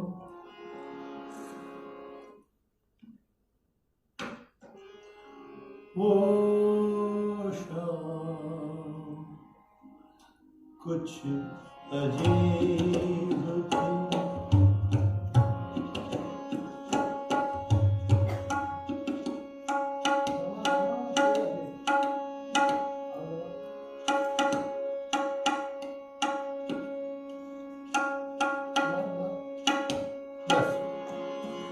वो शाम कुछ अजीब थी, ये शाम भी अजीब है। वो कल भी पास पास थी जो आज भी करीब है। वो शाम कुछ अजीब थी। এইটা হচ্ছে ওর অরিজিনাল সুর। কারণ মিউজিক আছে, এখন মিউজিকটাকে একজন কম্পোজার একভাবে ভেবেছেন, যেমন উনি মিউজিক করেন। আমি যদি এটাকে ta-da ta-da ta-da ta-da ta-da ta-da ta-da এটা করতে পারতাম। এমন না যে যিনি মিউজিক করেছেন তিনি শেষ কথা, কখনো না। গায়কও শেষ কথা নয়, যিনি কম্পোজ করছেন মিউজিক তিনিও শেষ কথা নয়। আবার তারটা এত অসাধারণ হতে পারে যে মনে হয় আর ছোবো না, যেরকম পঞ্চমদার মিউজিকগুলো ইচ্ছে করে না যে আর সেটাকে নতুন করে আবার করি, কারণ একটা মানে এক্সাম্পল হিসেবে এত সুন্দর।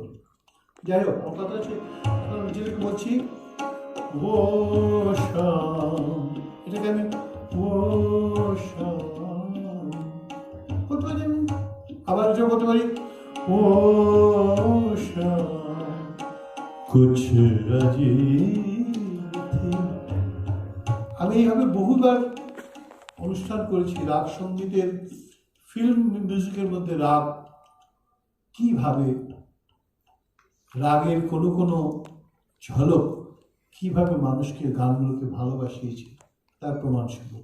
কিন্তু আপনার প্রশ্নের কয়েকটা উত্তর দিয়েছি। আর একটা কথা হলো যে জল খাওয়া বলেছি, আর বলেছি লং নোট প্র্যাকটিস, এর সঙ্গে ডায়নামিক্স মডুলেশন চাই। অর্থাৎ যেমন ধরুন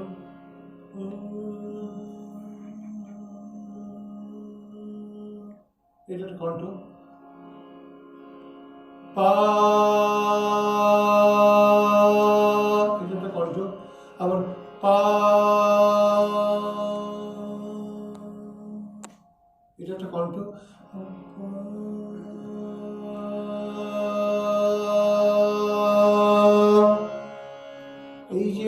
ডায়নামিক্স আর মডিউলেশন। ডায়নামিক্স মানে হচ্ছে আওয়াজ থেকে সরু থেকে মোটা করা, মোটা থেকে সরু করা, সরু থেকে মোটা হয়ে সরু করা, মোটা থেকে সরু হয়ে মোটা করা।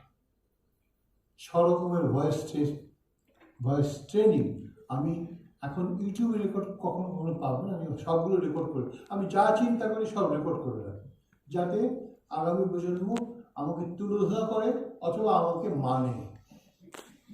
আমি যদি ভুল করে থাকি যেন আমাকে তুলোধনা করে, আমি চাই, অথবা আমাকে মেনে তার ফলটা ওরা নেয়। আবার মডুলেশন হচ্ছে টা ডা ডা ডা ডা টা ডা ডা,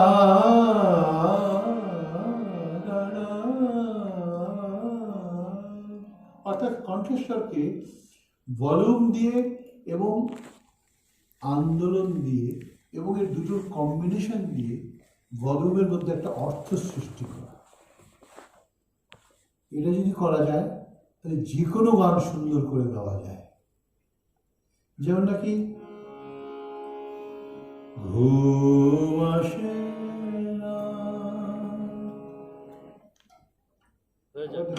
এটা আমি রেকর্ড করেছিলাম, তো ঘুম আসে না, ঘুম আসে না, ঘুম আসে না, ঘুম আসে না। গানটা এই তো গান তো শোনার জন্য এটা নয়। দেখুন কোনো যন্ত্র ছাড়া কোনো আবহ নেই। আমার কানের মধ্যে কতগুলো শো আওয়াজ আসছে, আর কতগুলো আমাকে অনুপ্রাণিত করছে না কেউ। একটা হারমোনিয়াম প্যাঁ করে আওয়াজ বাজছে, তাও শোনাচ্ছে, ঠিক আছে।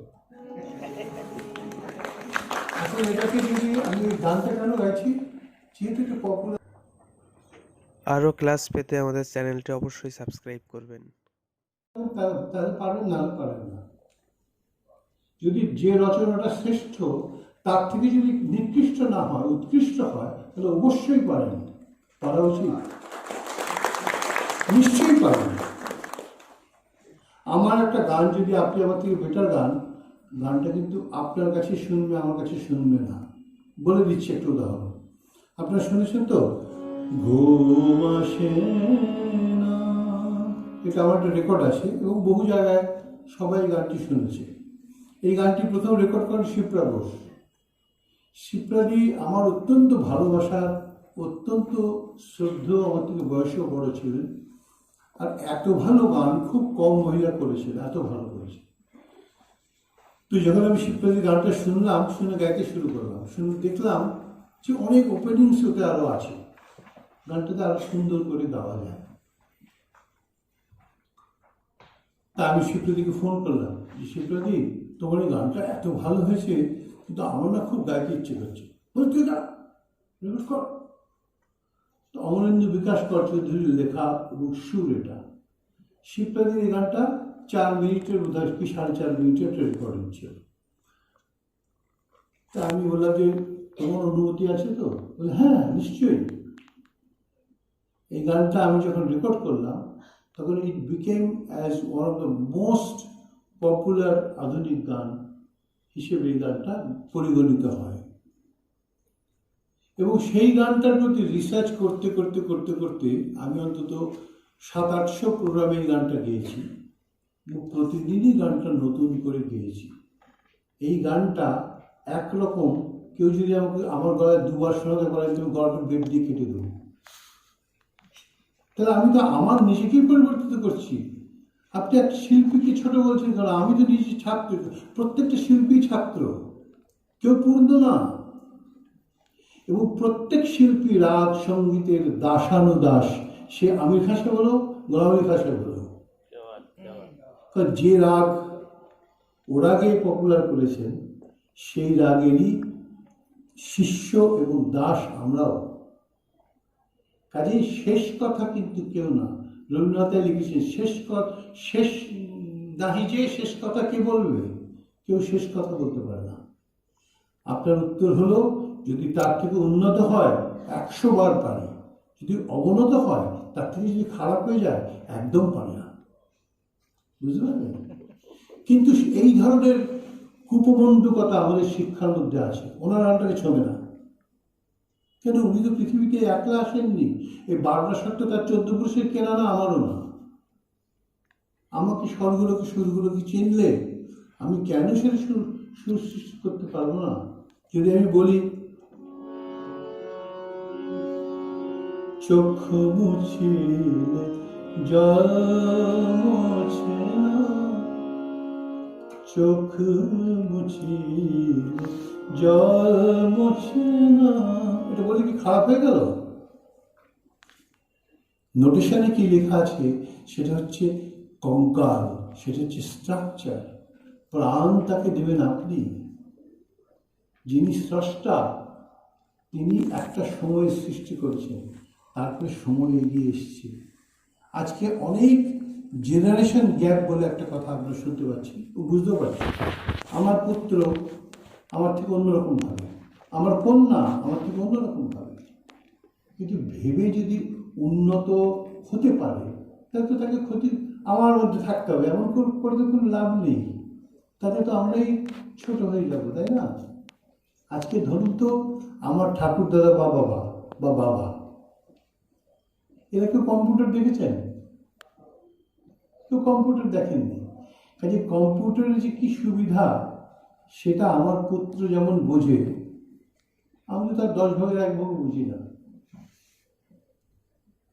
কাজেই এই দুটোর মধ্যে সমন্বয় সৃষ্টি করতে হবে, দেখতে হবে কোনটা ভালো হচ্ছে। যদি ভালো হয় তাকে গ্রহণ করতে হবে, আর যদি ভালো না হয় একটা চেয়ার নিয়ে বসলেই তো পারতেন। Why you are going behind? তো যাই হোক, এটা যে কথাটা বলছিলাম যে এই যে স্বর এবং সুর, এখানে নিশ্চয়ই অনেকে ভালো গান গান। আমাকে যদি একটু কেউ বলেন যে আপনারা স্বর কীরকম, কতটা স্বরের উপরে দখল আছে, স্বর যেগুলো ছাড়া সঙ্গীত হয় না। অর্থাৎ সারে রে গা গা মা মা পা ধা ধা নি নি, এই 12টা স্বর। এই স্বরগুলো আপনারা ভালো করে চেনেন এবং এই স্বরের মধ্যে অনায়াস যাতায়াত করতে পারেন। এরকম যদি কেউ উঠে আমাকে একটু শোনান, কারণ আপনারা তো গান করেন, আমি খুব কৃতজ্ঞ থাকব। স্বরগুলো যদি কেউ চেনেন। এবং আমি বলছি, এটা ভাববেন না যে আমি এখানে পণ্ডিত বসে আছি, আপনারা এখানে সব ছাত্ররা বসে আছেন। আমিও কিন্তু ছাত্র, একটু বয়স্ক ছাত্র, একটু বেশি দিন ধরে শিখছি, এইটুকুই। আমি হয়তো 65 বছর শিখছি, তাতেও এর থেকে বেশি শিখতে পারিনি, এইটুকুই শিখেছি। 65 বছরের সঙ্গীতের এইটুকু শেখা অনেক, ওটাও মুশকিল। যেমন ধরুন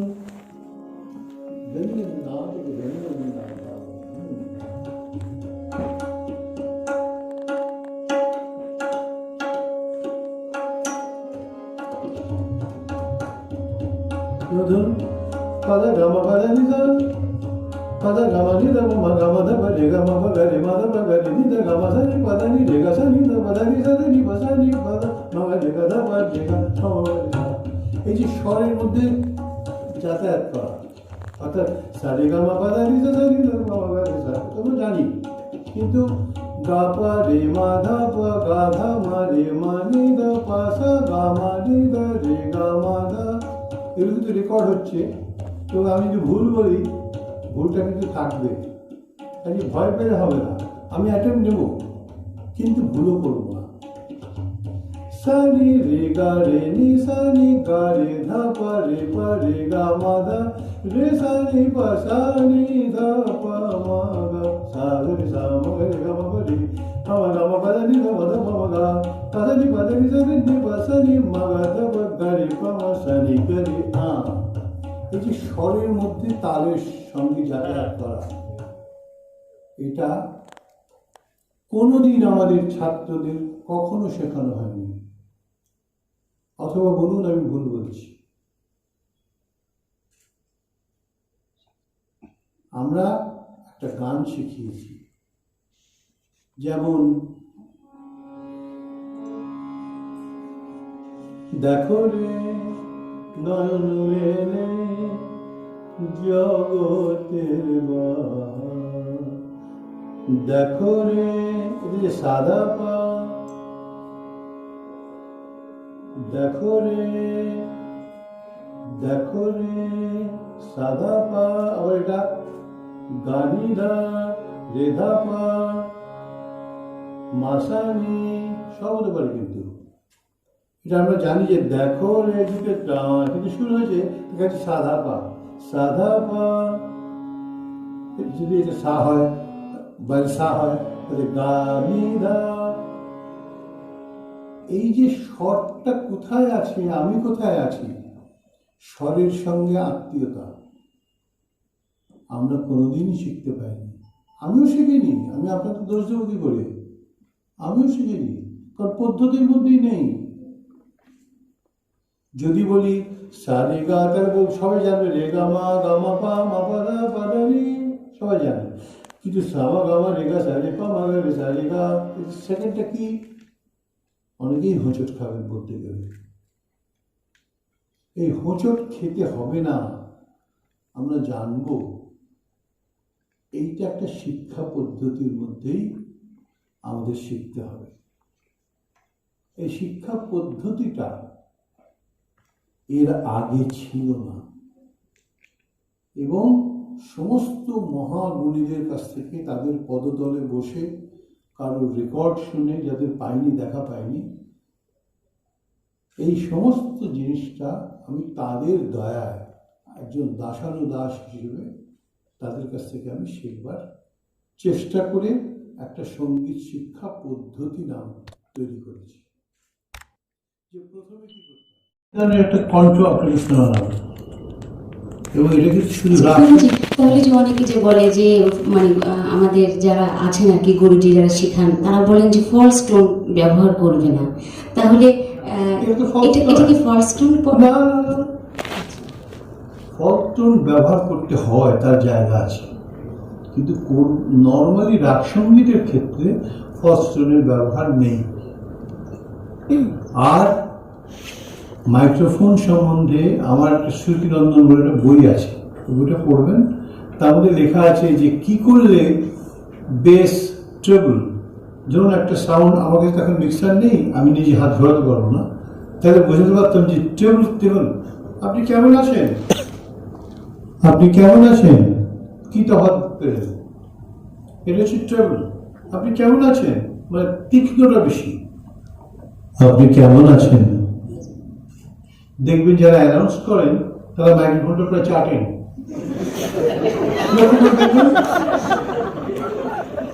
আজ আপনাদের সামনে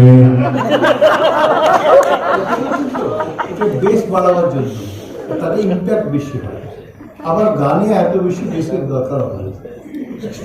কতটুকু কোন সময় ব্যবহার করব, তারপরে সাউন্ডের ডপলার এফেক্ট আছে, রিভারবারেশন আছে। যেমন ধরুন গলাতে আমার তো এই মেশিনের মধ্যে একটা রিভার লাগানো নেই, কিন্তু টা টা টা টা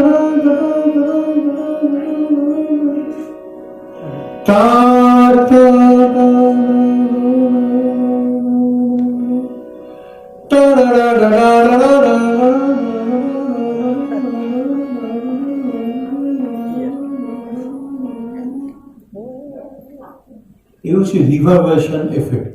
আগে তো কিছুই ছিল না, তখন আমি যখন গান করতাম এসব চিন্তা করতাম যে কি করে আমি একটা কথা বলবো, যেমন নাকি আমি যাবো না যাবো না যাবো না যাবো না যাবো না যাবো না চলে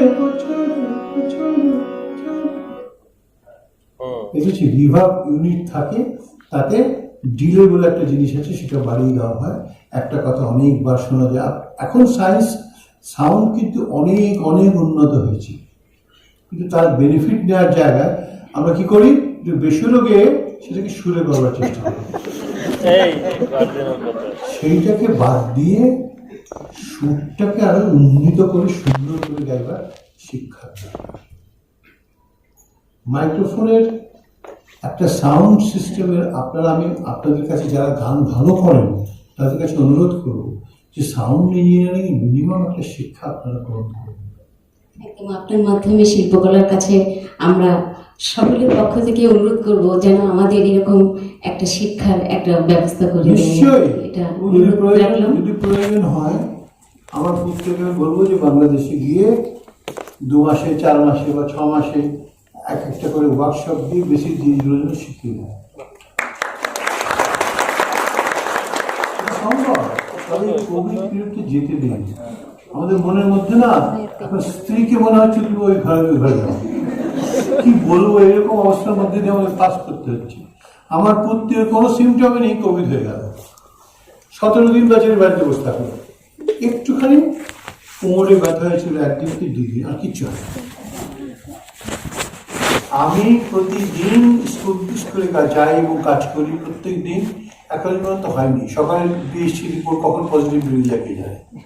রিপোর্টও একই রিপোর্ট 1 ঘন্টা আগে যা 2 ঘন্টা পরে পাল্টে যাচ্ছে।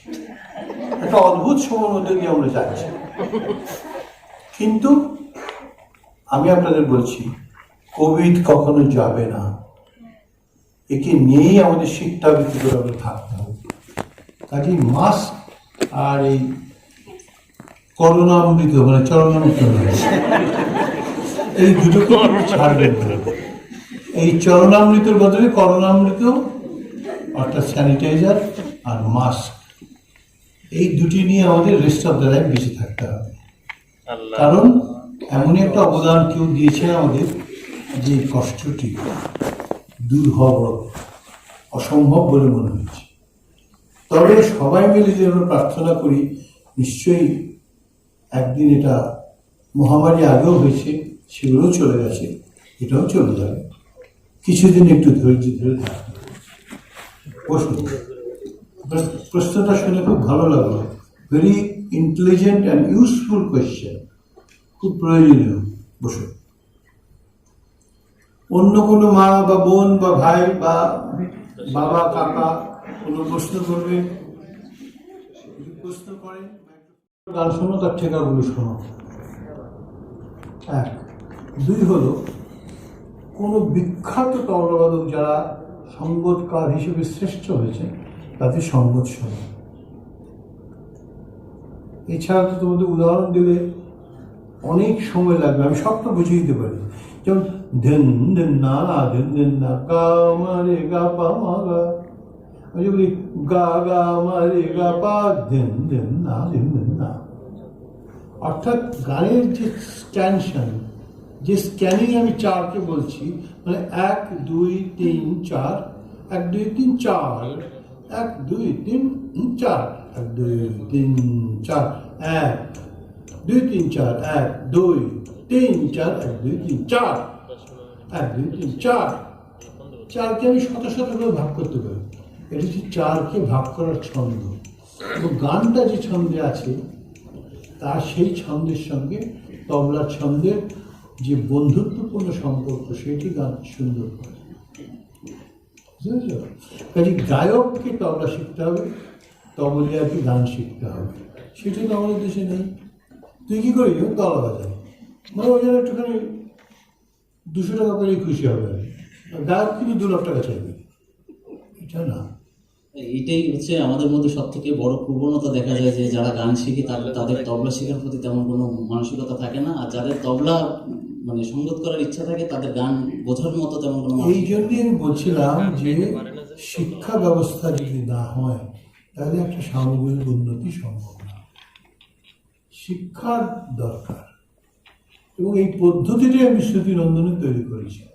শ্রুতিনন্দনে আমার অনলাইন ক্লাস আছে, কিন্তু বাংলাদেশের জন্য সেই যে অনলাইন ক্লাসে চালাতে গেলে আমার যেরকম খরচার কথা বলা হয়, সেটা $30 করে পার ক্লাসে আমার খরচা হয়, যেটা বাইরে সেখানে আমি $200 পাই।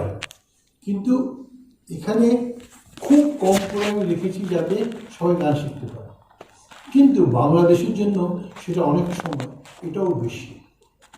সেজন্য আমি আসাদুজ্জামান গুরুজির সঙ্গে কথা বলেছি, যদি একটা অনলাইন ক্লাস শিল্পকলা একাডেমির যে 60টা বা 65টা কেন্দ্র আছে তাদের মাধ্যমে যদি একটা ক্লাস একটা নির্দিষ্ট সময় আমার থাকে, সেখানে সবাই এসে জড়ো হন এবং সেগুলো করেন, এবং তার প্রশ্ন পাঠালে তার উত্তর দেওয়া সম্ভব। সেরকম একটা কিছু হলে সুবিধা হয়। আপনারা ভালো থাকুন, আজকে আমাকে ছুটি দিন। বক বক করে করে আমার ঘরের অবস্থা করতে হবে। আর আপনারা খুব আনন্দ থাকুন।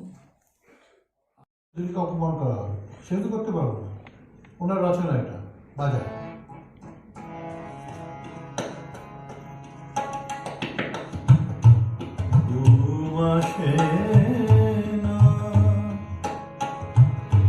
আসে না ঘুম, আসে না,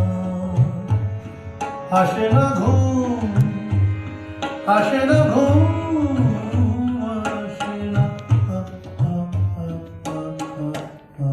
ঘুম, আসে না। দু চোখে দু চোখে দু চোখে আমার আছো কেন নয়ন জুড়ে, আমি কেমনে কাটাই রে রাত। জানি না জানি না জানি না জানি না জানি না জানি না, ঘুম আসে না, আসে না ঘুম, আসে না, আসে না ঘুম, আসে না, আসে না না ঘুম, আসে না।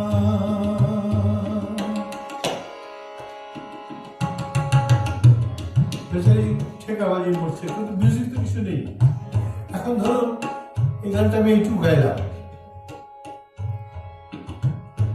এখন এর একটা মিউজিক তৈরি করতে হবে। মিউজিশিয়ান তো নেই, আমি তৈরি করছি মিউজিক। পাশা গানে সা,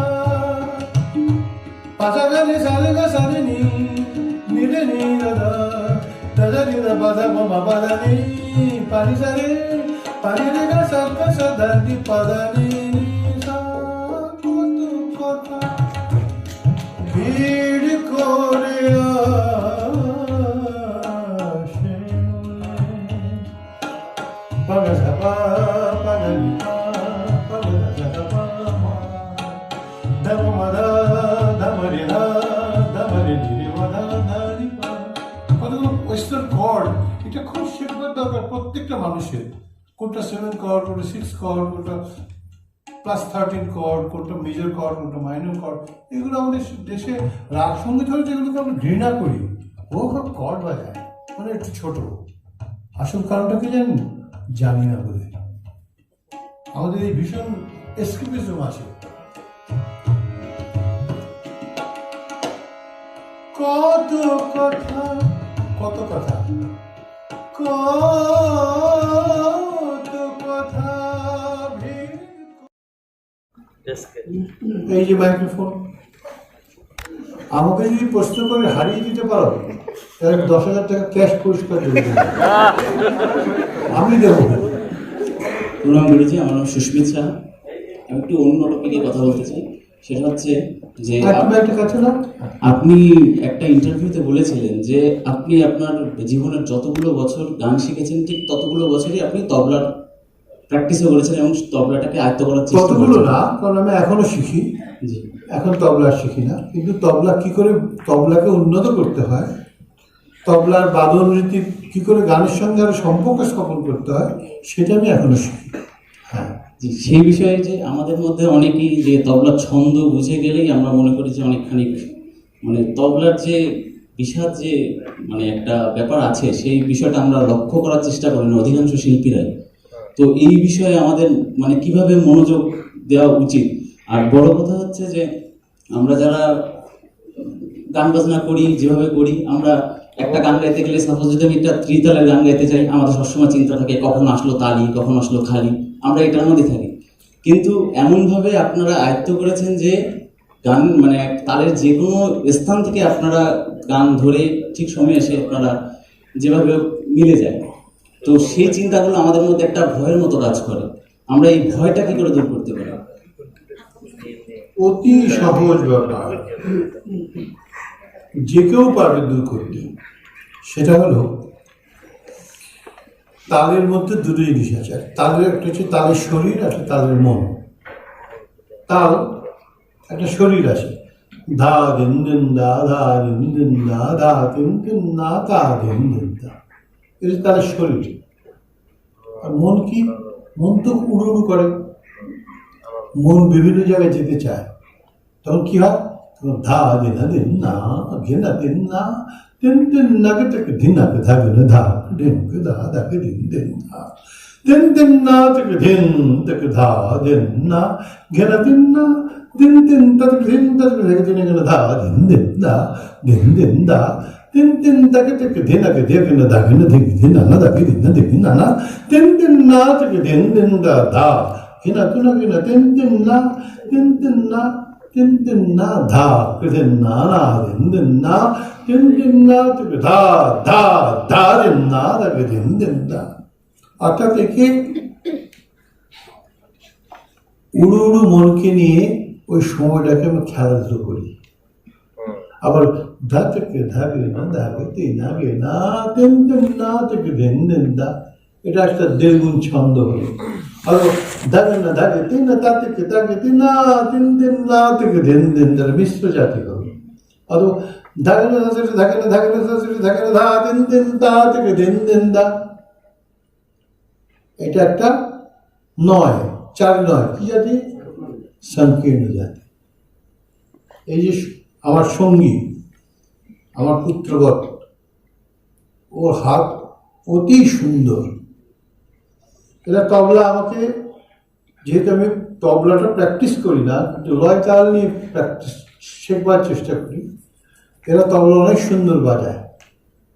কিন্তু আমাদের যারা শ্রেষ্ঠ তবলা অ্যাকম্পানিস্ট, তারাও আমার কাছে আসেন নানান রকম আলোচনা করতে, যেটা গানের ছন্দ কিরকম করে হতে পারে। যেমন নাকি, যেমন যদি একটা গান যদি আমি গাই, নিরে মাদা বাবা মাগারি দাসা গা মাগারি সাগা পাওয়ারে সা গারি নি দাসা নি পাসা নিরে মাদা বাবা দেবতা নিরে মাদা বাবা মাগারি দাসা গা মাগারি সাগা পাওয়ারে সা গারি নি দাসা নি পাসা পাওয়ারে সা নিরে পাদা মাগারি সাগা দা নি সাদা নি পাদা মাগা গামারি গা সা নি সাদা নি পাদি নে মাদা বাবা 1 2 1 2 3 1 2 1 2 3 1 2 1 2 3 Pada gani nisa, pada ni pada, pada gani sade nisa, pada mama, kama niga sade jasingu, sade ni mada mama, magari dasa kata mama, mada sagani sade ni papa, sade gani sade sade ni mama, pasa pama, mani pada. Magari magari sari ni jari pa ni mada baba mada saga mama gari saga magari sa gari ni da sari pa। এই যে আমি ছন্দটার সঙ্গে যাচ্ছি, এক second যদি আমি মনটাকে সরিয়ে দিই, তাহলে আমি ছন্দ থেকে সরে যাব, ছিটকে যাব। এটা কি করে ছিটকবো না, সেটা হচ্ছে তো প্রশ্ন।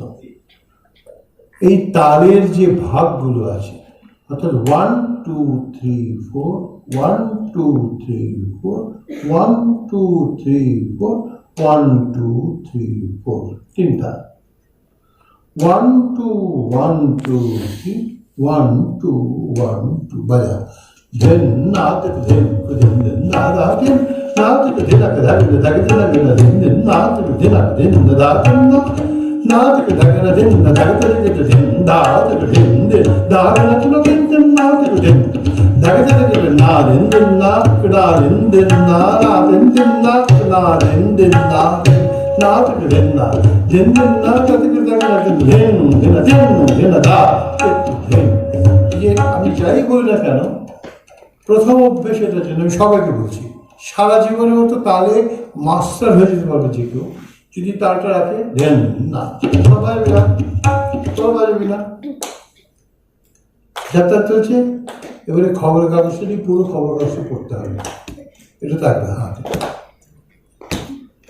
আরে কিশোরগঞ্জে দেখুন একটা বাচ্চা বাসে করে যাওয়া বলছে, কত বয়স দেখ, বয়স দেখতো 7 বছর। কি করে বাচ্চাটা বাসতে চাওয়া করলো বলতো? মানে পুরো কাগজটাই তালটা দেখে পড়তে হবে। একদিন ঝাঁপতাল, একদিন তিনতাল, একদিন দাদরা, একদিন তাহারি। সারা জীবনের মতো সবাই তাহারি করবে। এর থেকে সহজ উপায় আর কিছু নেই। এই তাল দেওয়ার অভ্যেসটা এটা আমাদের দেশে ছিল না। এটা প্রথম আমি শ্রুতিনন্দনে, দক্ষিণে আছি, উত্তর ভারতে নেই, এটা শ্রুতিনন্দনে প্রথম আমি ইনস্টল করি। এটাকে আমি প্রথমেই দেখাই যে তালটা যদি মনের মধ্যে ভেতরে যদি বৃত্তটা না চলে তাহলে তবলা দিয়ে হবে না। আর তবলিয়ার লয় যে ঠিক আছে সেটা কে জানে, সেটা তো ঠিক নেই। কাজে আমাকে নিজেকে কনফার্ম করতে হবে যে আমার লয় একদম ঠিক আছে। যেমন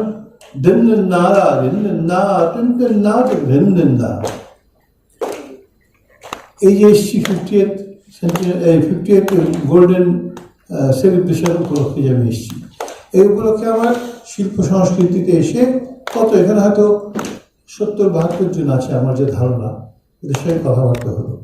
এরপরে যদি আমার আশাটার কোনো এফেক্ট এদের মধ্যে না পড়ে তাহলে আমার আশাটা বেকার হয়ে গেল, তাই না? সেটা হওয়া উচিত না, সেটা হওয়া উচিত না, সেটা হওয়া উচিত না। এইটা হচ্ছে তালের অভ্যাস। যে করবে সে তালের বাদশা, যে করবে না সে তালের ভিখিরি। তবলা তবলার সাথে তো সহজ, তবলা তোমার সাহায্য করছে। না তবলাতে আমি যে কোনো কথা, কি কথা বলবো বলুন? আমি বলি যে এখন বাড়ি যাবো, হ্যাঁ এখন বাড়ি যাবো, এখন বাড়ি যাবো, এখন বাড়ি যাবো, না যাবোতে বোতে সময় আসবে, এখন আর কথা বলবো না, এটাকে বলছি ধরুন 3 বার বলবো, এখন আর কথা বলবো না, এখন আর কথা বলবো না, এখন আর কথা বলবো না, যে কোনো কথা। জল অন্তত 3 থেকে 4 লিটার খেতেই হবে, এতটা কথা বলবো। জল 3 থেকে 4 লিটার খেতেই হবে, জল 3 থেকে 4 লিটার খেতেই হবে, জল 3 থেকে 4 লিটার খেতেই হবে, এটা বলতে হবে। 3 থেকে 4, 3 থেকে 4 এবং 3 থেকে 4। দাঁড়া, তুমি সেটা হয়ে যাও, আমি যারা তুমি যারা তুমি যাও, তার থেকে রিন্দা Grenadinna, Grenadinna da, Grenadinna da, Grenadinna da. Tadik Grenadin, Tadik Grenadin, Tadik Grenadin. এই যে এটা হচ্ছে ডায়নামিক কম্পোজিশন, এটা সুরের ক্ষেত্রে বলছে দেখি দিন না দেখে দিন দেখে না দেখে দিন না দেখে দিন দা দেখে দিন দা দেখে দিন ধাগনা দিন দা কিনা তুলো ধাগনা দিন দিন দিন দিন দিন দিন দানা দিন দিন না দা দেখে ধাগে না কিনা তুনা দা দেখে ধাগে না দিন না দিন না দিন না সুর দিয়ে, ভালোবাসা দিয়ে, বিশ্বাস দিয়ে, শ্রদ্ধা দিয়ে, সমর্পণ দিয়ে আমাদের তালকে কিনে নিতে হবে, তালকে কিনে নিতে হবে, তালকে কিনে নিতে হবে। এটা অভ্যাস। তাল আমরা জানি, কিন্তু এর শরীরের সঙ্গে, মনের সঙ্গে, রক্তের সঙ্গে সম্পর্ক করতে হবে।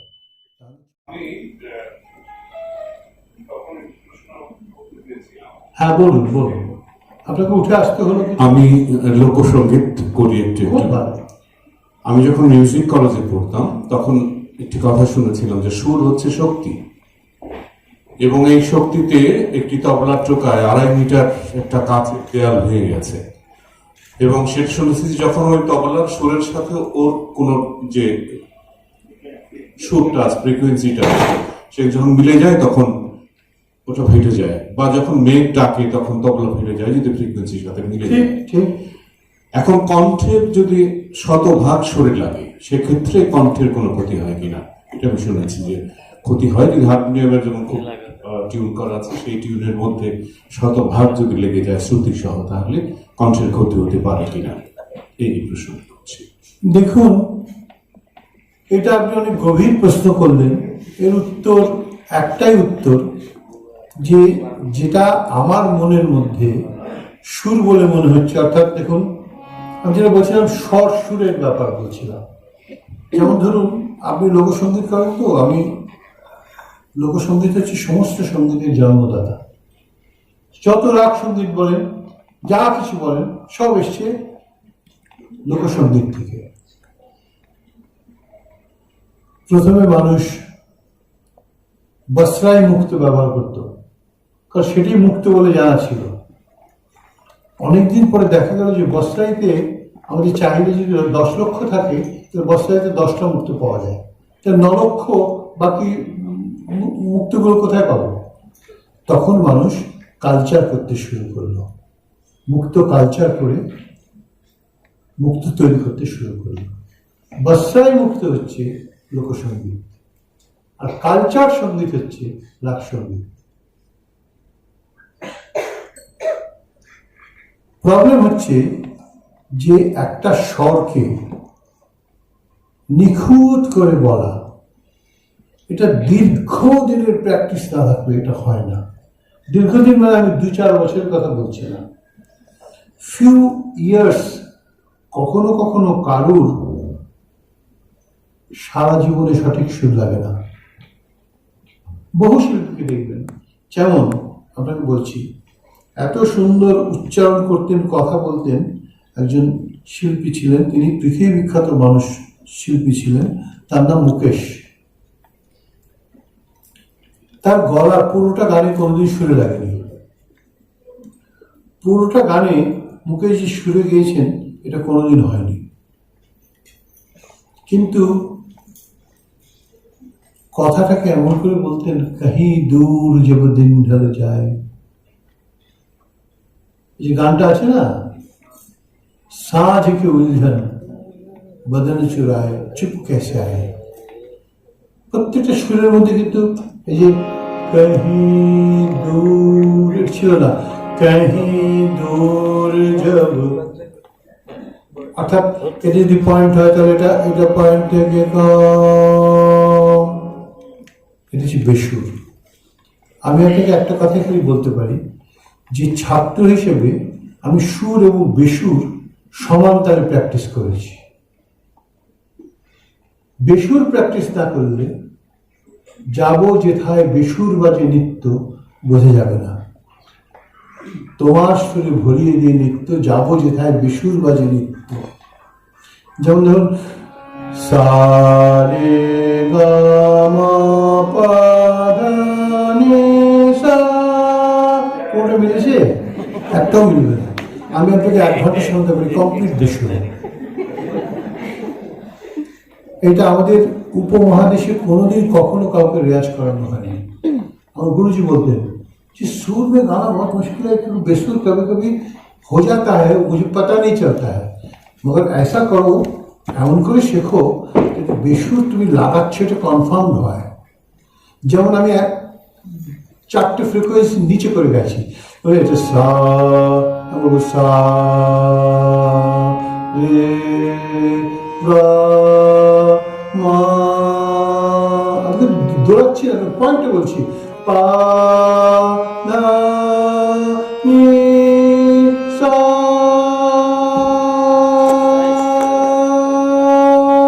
এটা শুরু। আবার 3-4টে ফ্রিকোয়েন্সি ওপরে করে বলছি সা রে পা মা পা না নি সা, এটা একটা চড়া। এবারে একটা নিচু একটা চড়া, সা রে গা মা পা ধা নি সা, এটাও সম্ভব।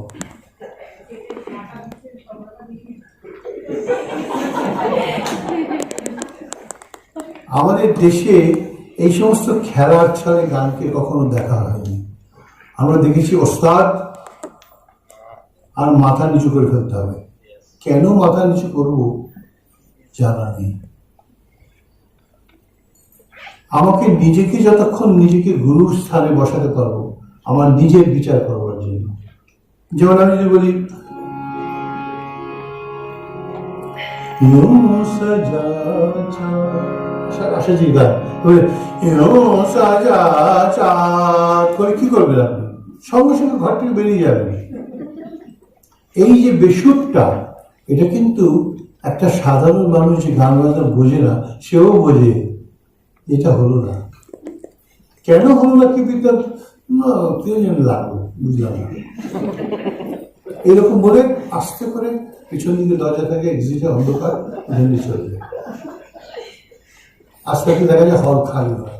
আর কোনো কোনো জায়গায় যারা বসে থাকে তারা ভুলে যায় যে বাড়ি যেতে হবে। দুটো বহু তফাৎ। সুতরাং স্বর এবং সুরকে অনুধাবন করে দেখতে হবে যে স্বরটা, এখন ধরুন আমি অনেক বলছি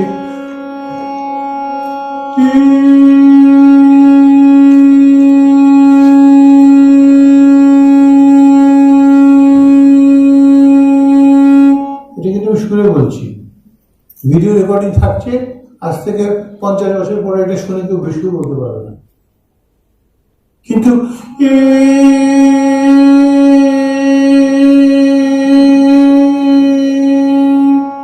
এটাকে কেউ সুরে বলতে পারবে না। এই সুর আর বেসুরের মাঝখানে আমাদের মনের দোলাচল চলে। লাগছে তো, হচ্ছে তো, বিশ্বাস করুন যে হচ্ছে, এবং যেটা আপনি করছেন সেটাই ঠিক, নিশ্চয়ই হবে।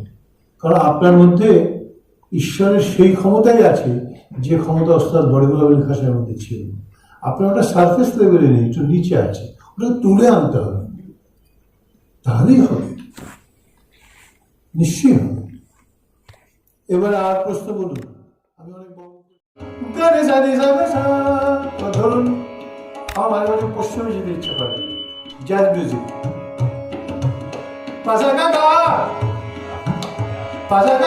মারে নিবা মারে রে নিবা বাড়িরে মা বাবারে গদা গদা সাগরে নিবা পারে মা গরে সদা গরে সাগরে নিবা রে সারে দসপা কত কথা কিছুই না, যে কেউ করতে পারে, যে কেউ করতে পারে। একটা লোক যদি কোনো কিছু করতে পারে, প্রত্যেকে সেটা করতে পারে। কিন্তু সেই স্বাধীনতা দেওয়ার ক্ষমতা অর্জন করতে হবে, সেটা বাংলাদেশ তার পথিকৃত হোক আমি চাই। সত্যি সত্যি আপনারা কণ্ঠকে এখন এটা তো আমাদের দেশে নেই, এটা তো আমাদের দেশে কণ্ঠসঙ্গীত নয়।